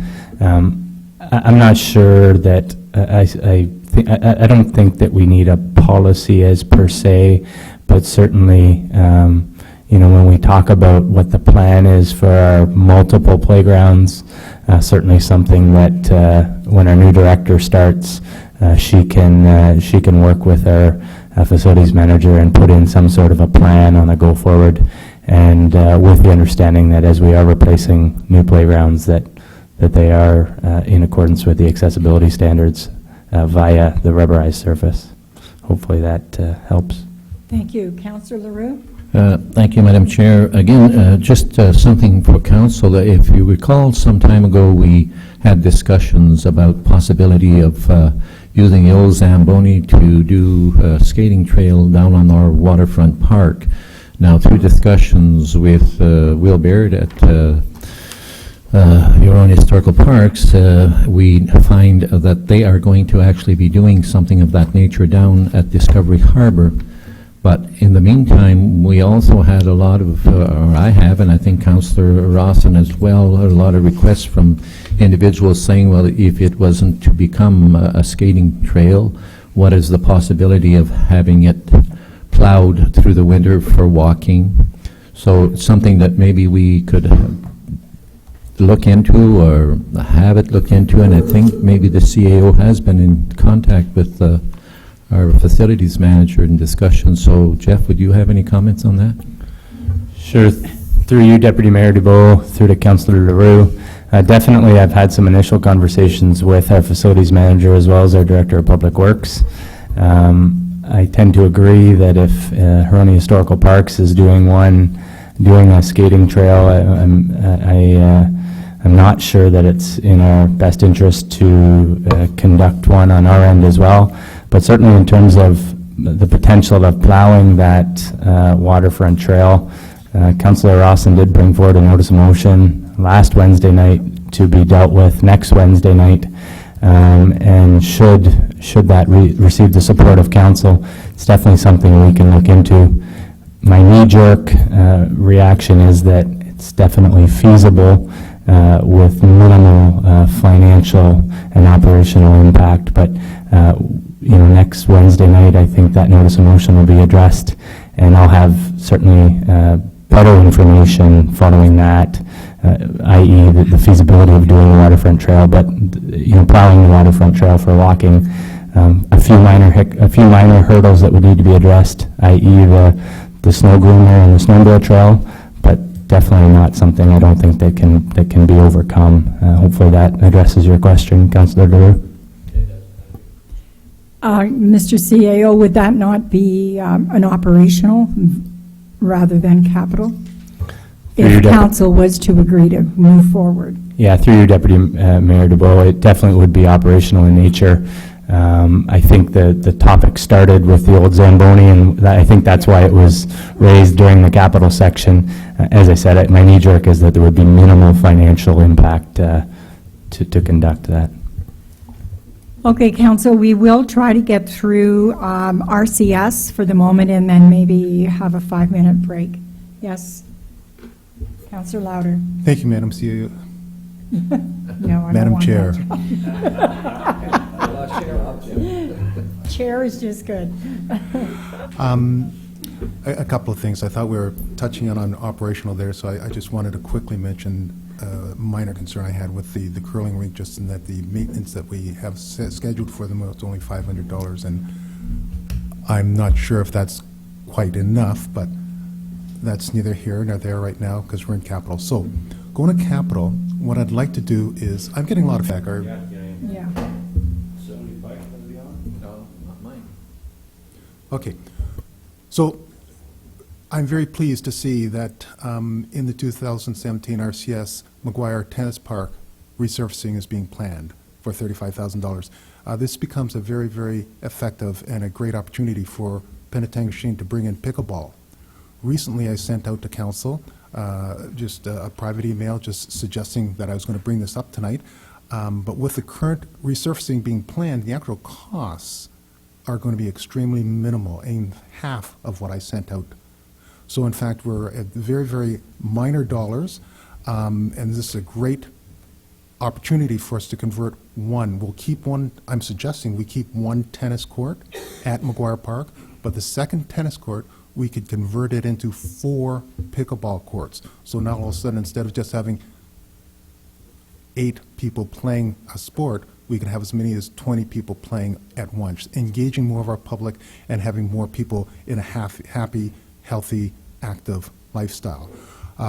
So I am excited. I've been talking a lot with Gary Morehouse, who is a pickleball guru expert, who is co-founder of the Midland Area Pickleball.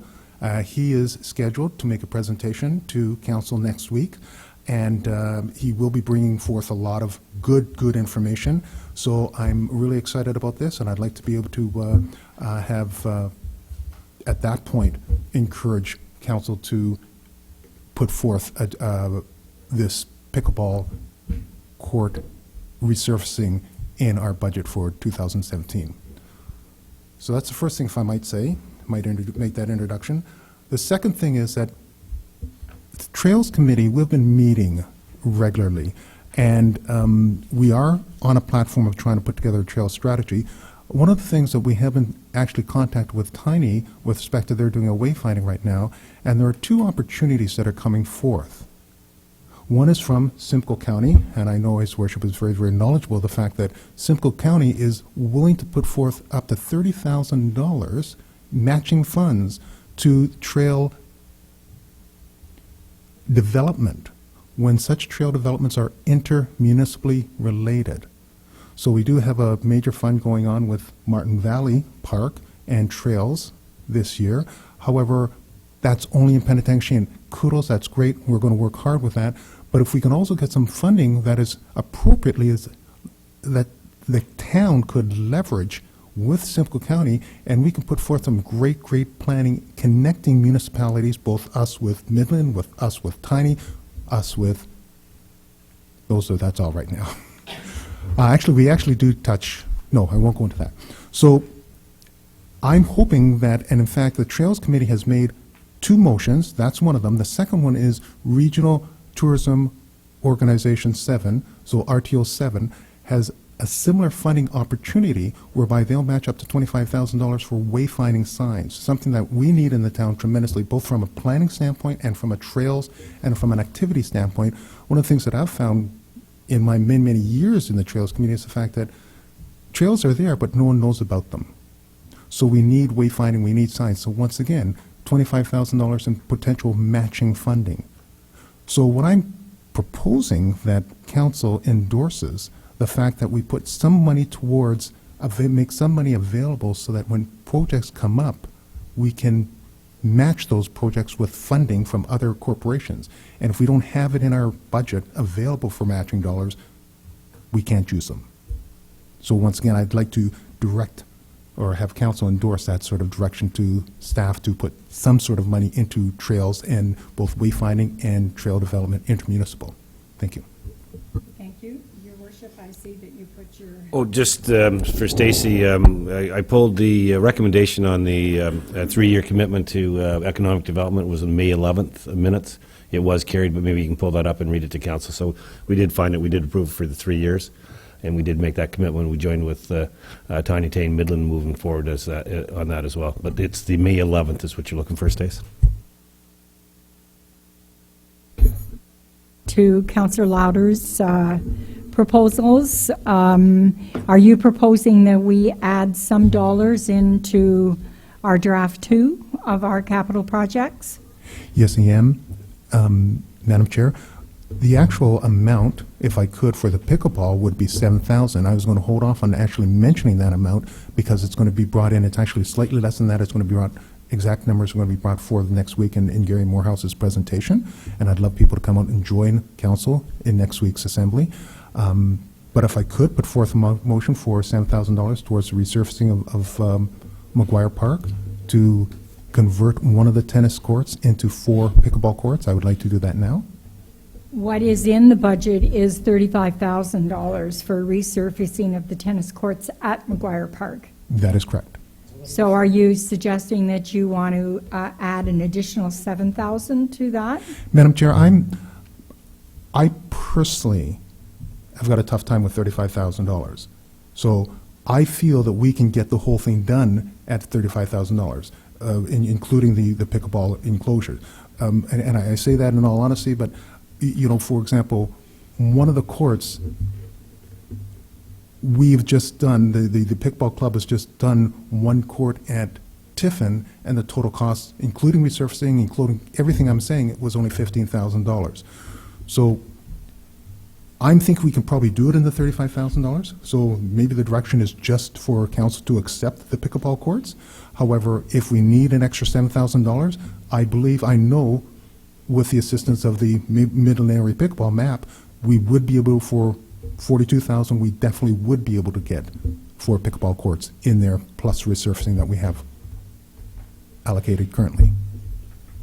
Okay, yes, all right, Councillor Levy. Mike, sorry. Oh, no, it's on. Thank you very much, Madam Chair. I think Mike's got a great idea. We have our tennis courts at Cenotaph Park, very well used, especially now that there's no fee. It's wonderful. The resurfacing made all the difference. I don't think anyone's using McGuire simply because it's in dire need of resurfacing. So we'd only lose 1 tennis court. They'd gain a resurfaced tennis court. And obviously, Councillor Louder knows a lot more about pickleball than some of us at this table. But it appears to be a growing sport, something that keeps the senior population moving. And I think if they can do it for approximately the same price as the proposed 35, I think it's a win-win. Thank you. Thank you for your comments. Councillor Saunders? Councillor Lard, I'm having difficulty conceptualizing this. So I'll go back to some of my own experience. In most gymnasia and high schools around the province, you've got different colored lines for different colored activities.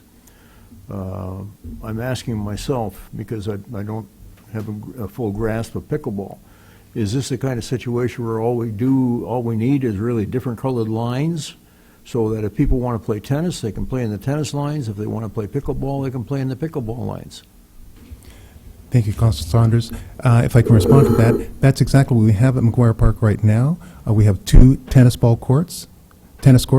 One of them, or both of them, have pickleball lining. It's very confusing. So, in fact, we have 2 courts. This project was just undertaken by Midland at Tiffin, and they had 2 tennis courts, and they took one of the courts, and they not only relined it, recolored it, and it's only colored for pickleball. By doing that, they are able to change that 1 court into 4 courts. And as such, now they have 5 courts available there, 4 pickleball, 1 tennis, and it's impeccable. There's no confusion. The game is so clean and very, very easily played. So, yes, you can play 1 pickleball on 1 tennis. However, the better way and proper way to do it is to take the 1 tennis court and make it into 4 bona fide pickleball courts. And that's where I'm going to justify $7,000 is going to go to do that. I understand the concept. Where I'm at, basically, can we ever get into? Yes.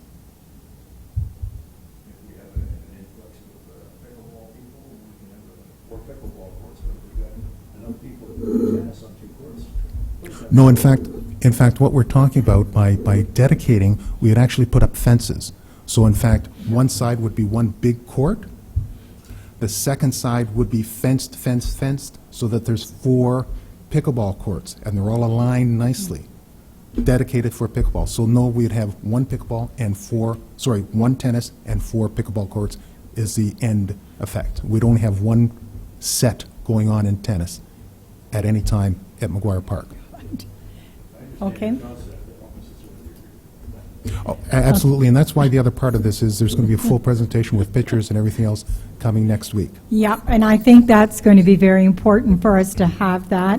I know that I'm in McGuire Park twice a week, and I would agree the tennis courts are very rarely used, both on a Tuesday and a Thursday night. So if we can do something to get more activity in that park, that would be great. And it seems like the $35,000 that is in our capital will stay, and we'll keep the pickleball in mind at the same time. Okay? Thank you, Madam Chair. If we could keep the 35,000, but potentially Yeah. move up to 42 after our conversation next week. Well, we'll see what happens next week. Thank you, Councillor Louder. Yes, Councillor LaRose. Thank you, Deputy Mayor. Wanted to talk about the electronic sign at the arena. Is that inside? Is that outside? What's wrong with the old one? What's wrong with the one that we're using now? Is there a reason why we need a new one? Those types of questions. Thank you, Councillor. Carrie? We have electronic signs everywhere in the municipality except that one. Yeah. They're managed a lot easier. Oh, now, Carrie. From what I've been told, the arena is still using the letters, the letter signs, yeah. So I think this had been pushed from a previous year. But yes, in addition to Memorial Park having electronic sign, I guess the goal for the arena was to always as well get an electronic sign in terms of programming and advertising what's going on at the community center and the arena. They're a lot easier to manage, that's for sure, because it's all done by computer. I think we had that experience at the library, and I see our chief librarian sitting here, and certainly that was a big discussion at that time as well. So I guess for the moment it is there. Is there further discussion on that? Yes, Councillor Lawson. Well, the only thing I'm grappling with, if you read the project justification, it's rated as a high priority. So a little while ago we were told our costs are going up for hydro, so we're going to add another hydro device to put up a high priority sign, when if you go by all the signs in the town, that sign's the most updated signs in the town. That's the most up-to-date information gathering sign, and I think it looks better than any of our electronic signs. Personally, I think it's not a high priority. We've already been talking about higher costs of hydro.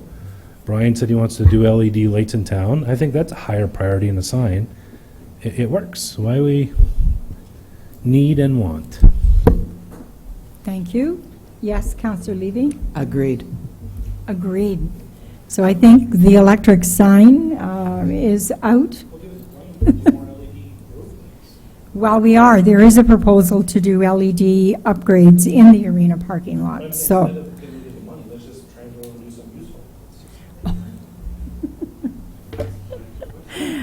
Well, we will have further discussion on our capital projects, so I think for the moment, is that electric sign something that will be alleviated? It'll be out of the number 2 draft?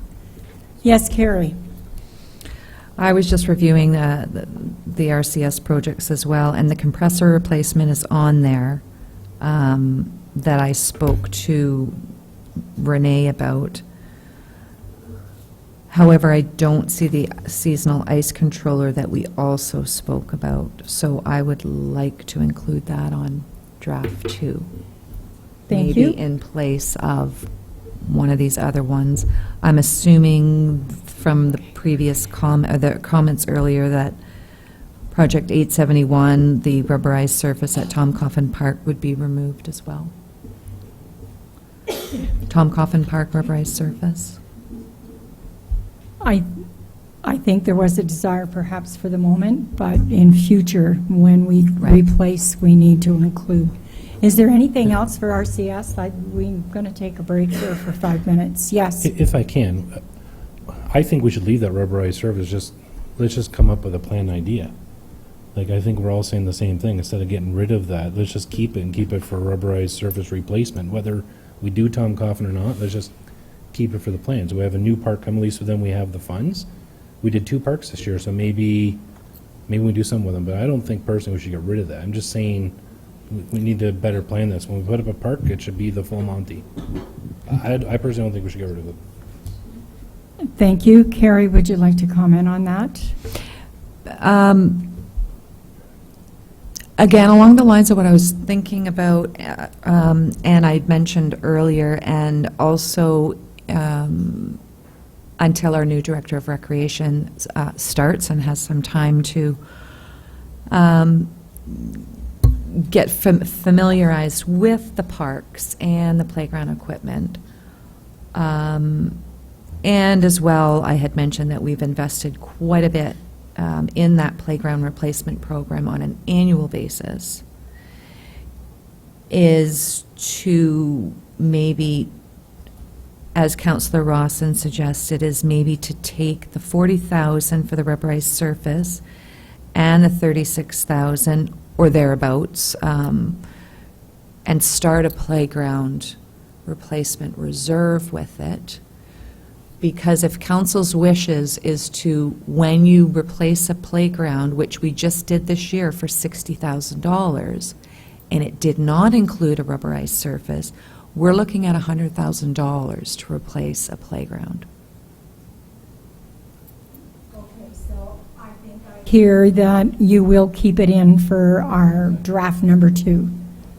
Is that satisfactory? Okay. So is there any other issue for RCS? Any other capital project that someone wanted to bring forward? Okay, seeing none, then we'll have a 5-minute break.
Okay, guys, we're all set to go. I think another hour.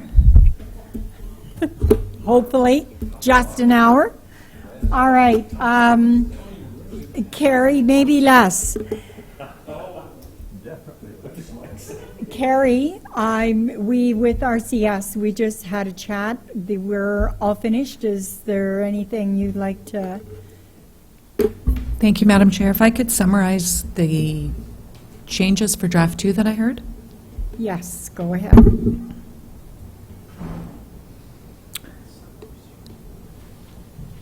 Electronic sign at the arena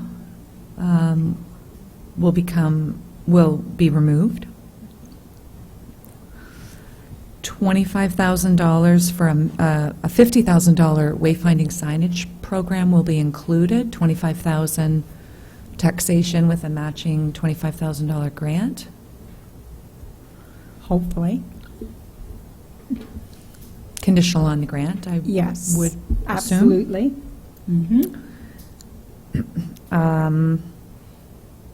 McGuire Tennis Court resurfacing will become McGuire Tennis Court / Pickleball Court resurfacing. Yes. And it will remain the same at $35,000 at this point? It's the same amount of money, correct? Correct. And seasonal ice controller will be included, and I apologize, I don't recall the amount, but it was a combined quote that was given with the compressor replacement, so I'll dig up those details from Renee and include that. As well, the playground replacement program and the Tom Coffin Park rubberized surface will be combined with the DC portion removed, and the balance of taxation will be a transfer to reserve item. And that's all I have for RCS. Thank you. I believe that's complete. Very good. We will move on to Transportation and Environmental Services. So, Brian, did you want to perhaps walk us through or a few of the big projects?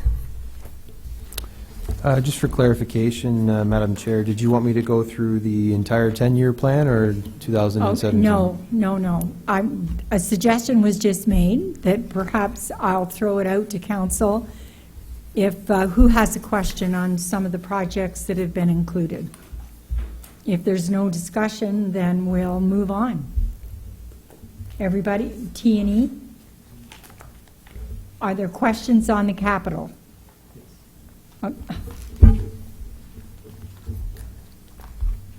Councillor Louder. Thank you, Madam Chair. Some of my concerns, if I can just start with the fact that in your first opening report, you mentioned that both the Navy Lane pump station, the retaining wall, and splash pad are all scheduled for 2017? Actually, that was revised through the first draft of the senior management team, and it just didn't get revised in the budget goals and objectives. I see. So that's why the first two, well, Navy Lane and the replacement wall, are they scheduled for 2019? Navy Lane is a capital project for this year, and the retaining wall was originally scheduled for next year, has been pushed to 2019.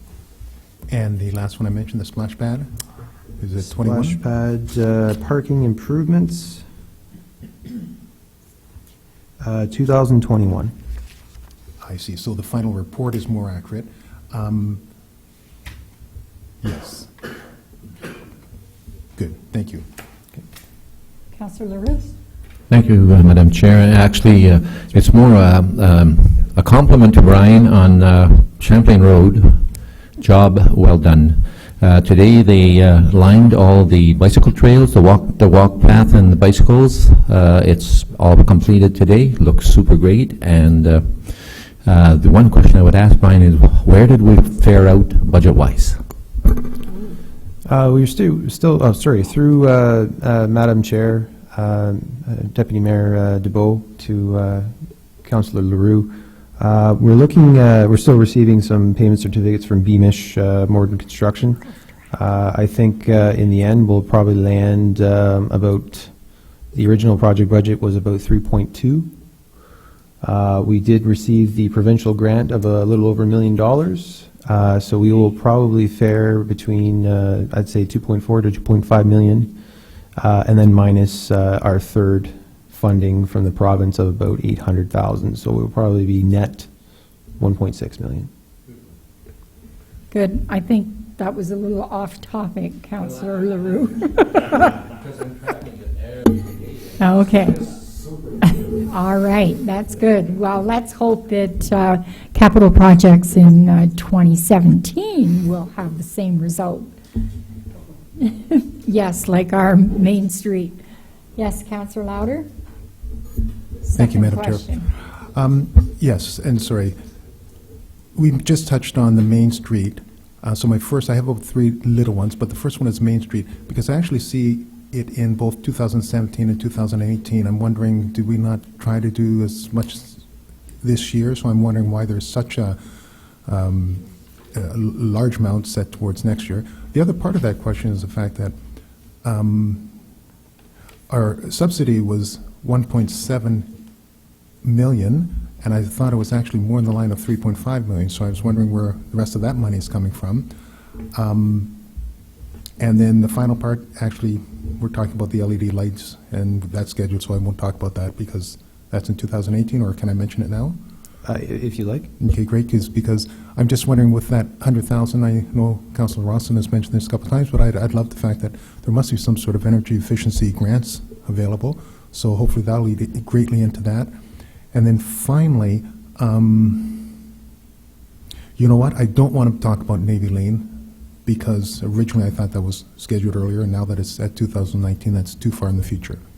So my big thing is just Main Street, the 3.5 million subsidy that we have coming, and also the fact that it is being presented here over 2 years. Yeah, I defer the subsidy discussion to Carrie. Thank you. In terms of the 2017 Main Street reconstruction line, of just over 4 million. And again, I'll let Brian respond to the 2018 portion of about 450,000. If you recall, though, we did budget a good chunk of it in 2016. So those funding lines, which would include the subsidy as well as water, wastewater, and taxation, as well as subsidy from federal gas tax reserves, and OSIF subsidy, they will all they will be amended into this final 2017 capital budget when we do our capital carry forward at year end. Good. And to address the 2018, I think it's 450,000 that we have there. That's to address any outstanding deficiencies with the project at year end of 2017. There may be outstanding works associated with the project, engineering costs. So I'm trying to factor that into as well. That may spill over to 2018. Very good, thank you. If there are no further questions in reference to, the treasurer put her hand up. Yes, Carrie. I'll just make 2 comments that Brian and I have discussed related to project number 25, which is Water Department's replacement of a backhoe and attachments, has been deferred to 2019. And project number 744, which is the sewage treatment plant's flow splitting device, has been deferred to 2021. So we had the good fortune of the federal government changing the rules of engagement, so we're going to end up getting, in our case, about an extra found money of about $350,000 for capital projects in 2018, 2019. I think it had to be a couple of years out. So does our 10-year plan reflect that yet, Brian, or will that be budget number 2? Because I know that announcement was made about 3 or 4 weeks back, but I think it's just arriving on your desk as we speak. Through Madam Chair to Your Worship, yes, we are going to be most likely amending that. It's not a competitive grant program. It's more we have funding available. How would you like to use it? There is a 50% federal split, a 25% provincial split, and a 25% municipal split. The only catch to it was you could not use it for projects scheduled in 2016 or 2017. It had to be actually something that was 2018 and beyond. So it's something that you were bringing forward. Yeah, and that's typical for the council watching the federal government. What they've done here is they've announced some large programs, but they're all back in 5-year plans, but they're all back and loaded year 3, 4, and 5. And so that's part of that. But nonetheless, $350,000, now we have to cop up $100,000 to get $350, but it's a good bargain. So we'll see that in the next budget, or draft number 2 or 3 of this budget. Yes, Carrie? Thank you. Just in response to Your Worship's comments, because there was a requirement that it not be in our 2016-2017 capital budget, I guess until such time that we receive the green light on the projects we've submitted, I would hesitate moving those projects forward, because then into 2017, because then... Well, no, I'm suggesting 2017. I'm in the 10-year plan. They should be there. Oh, in the plan. Yeah, no, not moving ahead. Matter of fact, you can't do them in 2016, 2017. They are in the plan. Oh, they are in the plan. They No, are my question currently was, in the they're in plan. that plan. Okay, good. Thank you very much. Sorry, thank you. Thank you, Madam Chair. Just another question through Brian. I note in here that we're looking at a replacement of a backhoe and attachments, $170,000. The existing backhoe, does it become obsolete, or is it going to still be usable, or will it still have some lifetime? Through the Deputy Mayor to Councillor LaRue, the Water Division backhoe, which is this capital project that's since been deferred, is actually the old Road Division backhoe. So it's a 1998 backhoe. So we have put in a considerable amount of repairs into this, so that's why we're deferring it. We can use it for the next few years, but at which time we'll probably most likely need to sell it. Yeah.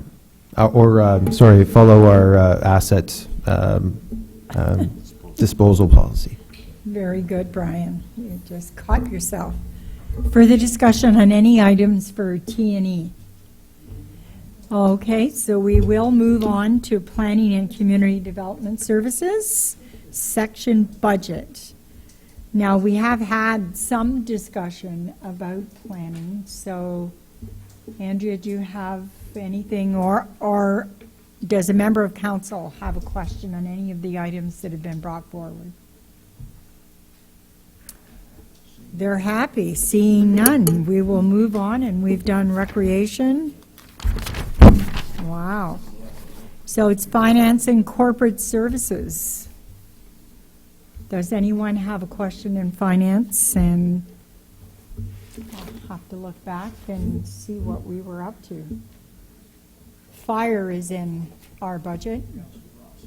Oh, Councillor Rawson. I just have one for Paul. I know we did the truck and you talked about the life cycle and the PPE I get. The only one I'm wondering is the extrication equipment. Is there a life cycle? Like what brings that up? Is it use? Is it dying? Is it life cycle? So it's a combination of basically all of that and the new car technology. So the equipment we have doesn't cut through the nader bolts and some of the new car technology. So it's time to upgrade, and the system that we're having, that we currently have now, it's reaching its life cycle, so it is time for it to upgrade. And now with new technology, instead of the firefighters having to carry a big power pack and cables, there is the electronic version of auto extrication equipment, so it makes it a lot lighter and easier and more mobile when the firefighters are doing their extrication. Thank you. Yes, Your Worship.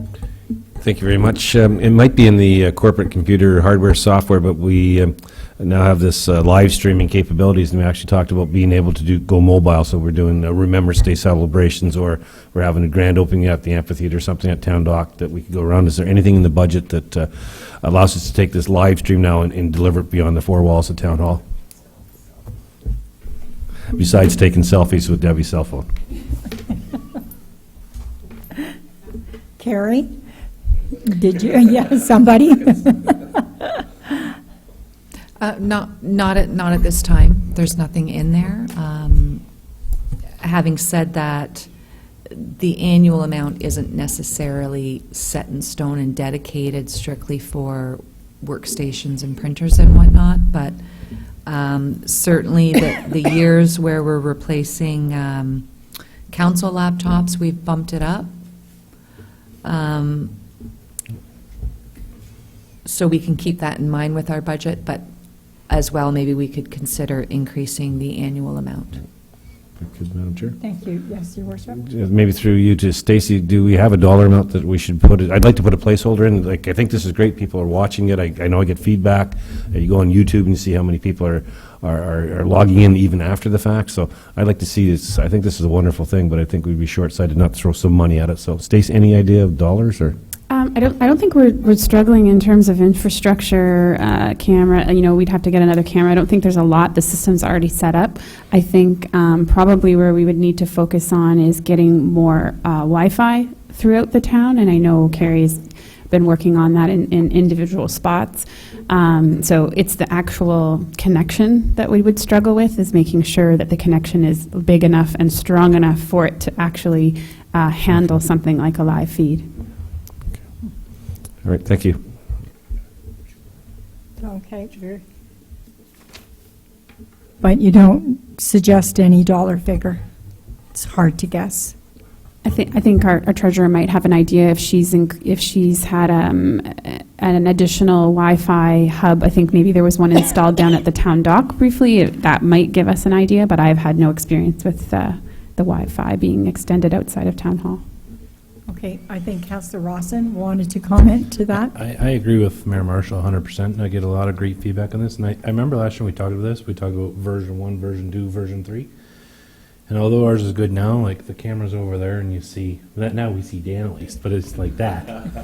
Like we talked about a version that you can click the aspect of the agenda and it brings you right there. If they're like, I would love to see the next version, like version 1's working great, but whether that's mobile, whether that's the next thing, whether or not you're focusing on Dan, just something that is the next version. Like, let's make it the next thing. Okay. 5-10 grand, let's throw it in.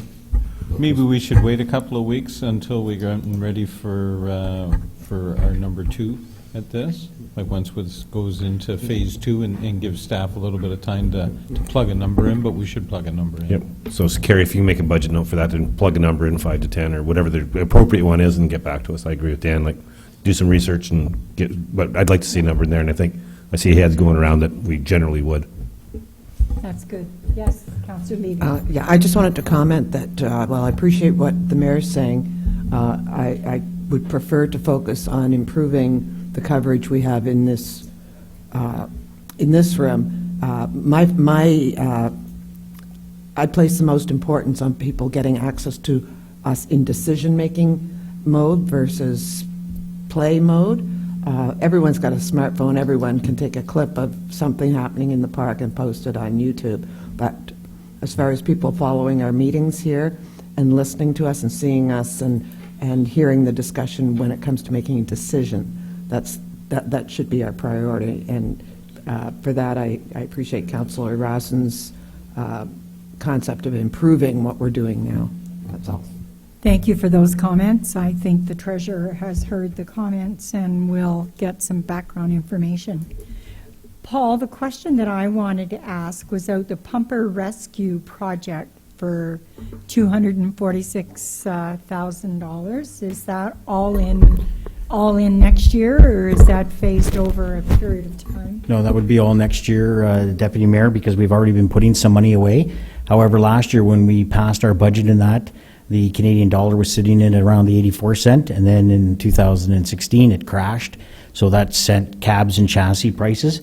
However, we have just opened up the RFPs on that, and the committee is evaluating. So I'm guessing that 246 within the next week or two, probably prior to the second draft, will be able to come down. So we added some additional money going into the third and final phase of that project to ensure that we weren't coming back to council and saying, oh, by the way, you approved a project that we're $50,000 short.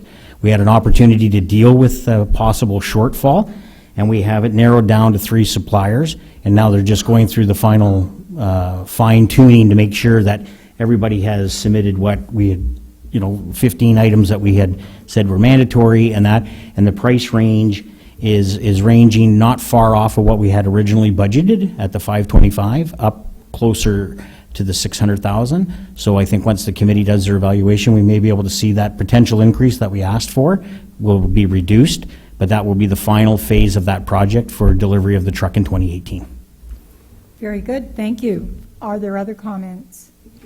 Questions? Seeing none, so library, we'll move on to the library documents, and I think, Councillor LaRue, you've brought everything forward. Your worship? Might just be my notes, but my 10-year plan for the library is about 8 years short. Are we going to see a 10-year plan for the library, Councillor LaRue? I only see 2017, 2018. I think that's the plan, Your Worship, yeah. Okay, so noted. Other questions? Carrie, yes, if you'd like to comment. Just a reminder, as previously mentioned, the 2017 plan is now totaling, 2017 is totaling $34,000. So that outer front door replacement will be brought into the 2017 capital budget.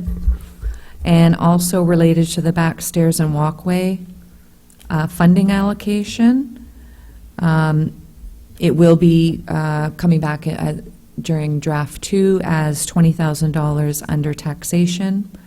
That particular project is not the same project that was initially discussed, wherein I had already talked to the DC consultant in that it would be part of the lower level development and it would be DC eligible. This particular project is not the same project, so it's not going to be paid from using DCs. Okay. Further comment? Seeing none? Oh, yes, Councillor Rawson. So the elephant in the room is the library. We all seem to dance around, or at least I hear we dance around it. Earlier, Councillor Roux talked about the Public Libraries Act and the surplus, and we get it and we don't, and this and that, and we talked about it last year, and we talked about it again this spring. And it's a huge elephant in the room. This was in the 2018 budget for capital. Now it's coming to 17. We say that the board makes the decision, but they do what they want, but they come back with a request. Like what are we really going to do? Like, if we say we're going to do like we did with our fire truck last year, we're going to do half this year and half next year, that's what it is. Like, it seems like a huge power thing that I'm sensing here. Like, I just having a hard time with it. Huge. Councillor LaRue? Thank you, Madam Chair. We have to take in consideration, first of all, Carrie, what are the surpluses right now with the library? Like, the library has surplus that we supposedly are supposed to pass back to the municipality, right? The 2015 surplus was $39,000 and change. Okay. And at the last council meeting, or the second last council meeting, council directed that those funds be used for,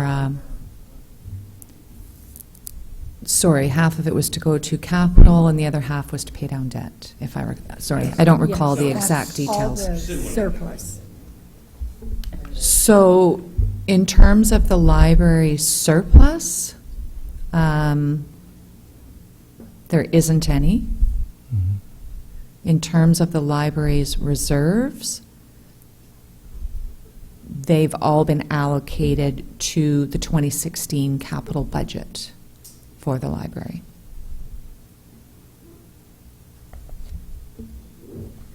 So what is the motion that apparently you're waiting for a motion from the library board in regards to surplus, reserves? Or, I'm waiting for a motion? well, I'm understanding that there was, we passed a motion some time ago that it be, the surplus be returned to the municipality. And that was done. I'm not sure. well. I'm not sure. The board motion that I got from the library, I included in my recommendation to council on how to treat the surplus, Mhm. and council made their decision. Okay. So basically what it was, that the library board was looking at the surplus of $39,000 would have gone to reserves to do or accomplish the capital projects that are being requested this year in 2017. Correct. So council's decision was to utilize the taxation surplus, and that the library's 2017 capital projects be brought forward through the budget process, along with all other departments' capital projects. And that's what's being done. Correct. Yes. Councillor Levy. Thank you very much, Madam Chair. I have no problem with the relationship between the town and the library and its board. It's a given. It's been something that municipalities live with all the time. Having said that, we certainly control the purse strings. I mean, we can approve this, we cannot approve it. Given the package we received with the condition of some of the areas of the library that need to be repaired, I think it would be foolhardy to ignore the pressing need to have that fabulous building fixed up. But certainly we control the budget. The board makes their decisions, but they're only autonomous as long as we spend the money. So I really don't have any great difficulty with the relationship between the town and the library. Having said that, I fully support the budgetary, the capital ask that they're making this year. Comments? Yes, Councillor LaRue. Thank you, Madam Chair. And just to be clear on it, and I agree with Councillor Levy, that yes, the board understands that in future, all surpluses, if any, like any other committee or board, will be returned to the municipality. And when capital projects come about, they will be sought for under capital, whether taxation, DCs, or whatever the case may be. Very good. Thank you for that. Good discussion, and those projects are they're in the budget as we speak. Councillor Rawson. Just a follow-up to this. Paul asked for a pumper multiple times. We're talking about LED lights, we're talking about sidewalks, we're talking about roads. No one's here justifying. We spent the last little while talking about this rug, whether or not it was budget or not budget, and surplus pulled or not. This rug's been a huge bone of contention.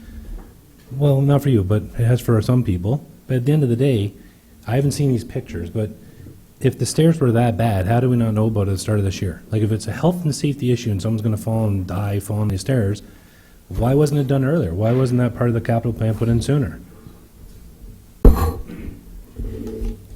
Thank you for your comments, but I think we've had good discussion on the library, and we're going to move on. So our financial requests, the last item that we need to deal with is the recommended action that the finance requests for Severn Sound Sustainability and Severn Sound Environmental Association be included in the 2017 budget process. Do I have a mover and a seconder for that? Moved by Councillor Saunders, seconded by Councillor Louder. Discussion? Seeing none. All in favor? Thank you. Now, I guess Carrie or Stacy will have to go back and make a similar motion in reference to the capital budget as we did with our operating budget. Yes, that budget has already been moved and seconded, so just a vote, maybe with Carrie confirming the changes like we did at the last motion would be okay. appropriate. So we don't need a motion. The capital, we've already got it? Okay. No, we have one. We have one that's been moved and seconded, so then the Oh, yeah, so discussion I- started. And I Yes. think the last time we moved and seconded, then Carrie went through just to confirm what changes she had Yes, recorded, yes. and then we passed that motion. Okay. Carrie, yes. Yeah, I'm a little lost on that, too. I think we did the operating budget, and we did capital as well. We voted on the capital before we went through it. Okay. Oh, I see that. Carrie, if you could note just the changes? Just a comment, Madam Chair, related to the two financial requests that are the correspondence received from Severn yes. Sound Environmental Association. Yeah. Annually, they have, Yeah, we've already voted on that, so we're good. Okay, Counselor Louder, I saw your hand. Did you have a question? No, thank you, Madam Chair. I was going to make a presentation with respect to the Severn Sound Stability, Environmental Association and the Sustainable Severn Sound if there was a need, but I'm totally There's fine. no need. Thank you. I think we all understand the importance of both of those organizations and what we get for the dollar that we invest in them. Okay, Council, further questions? Anyone question from the media and the public? Does the public have a question? Public is good, thank you very much. All right, so then back So to your me, motion? and Yes. I need a motion to adjourn. Moved by Councillor Ross and second by Councillor LaRue. All in favor? And we adjourned at about 9:28, Stacy. Oh, my Good goodness. night, everybody. Good night.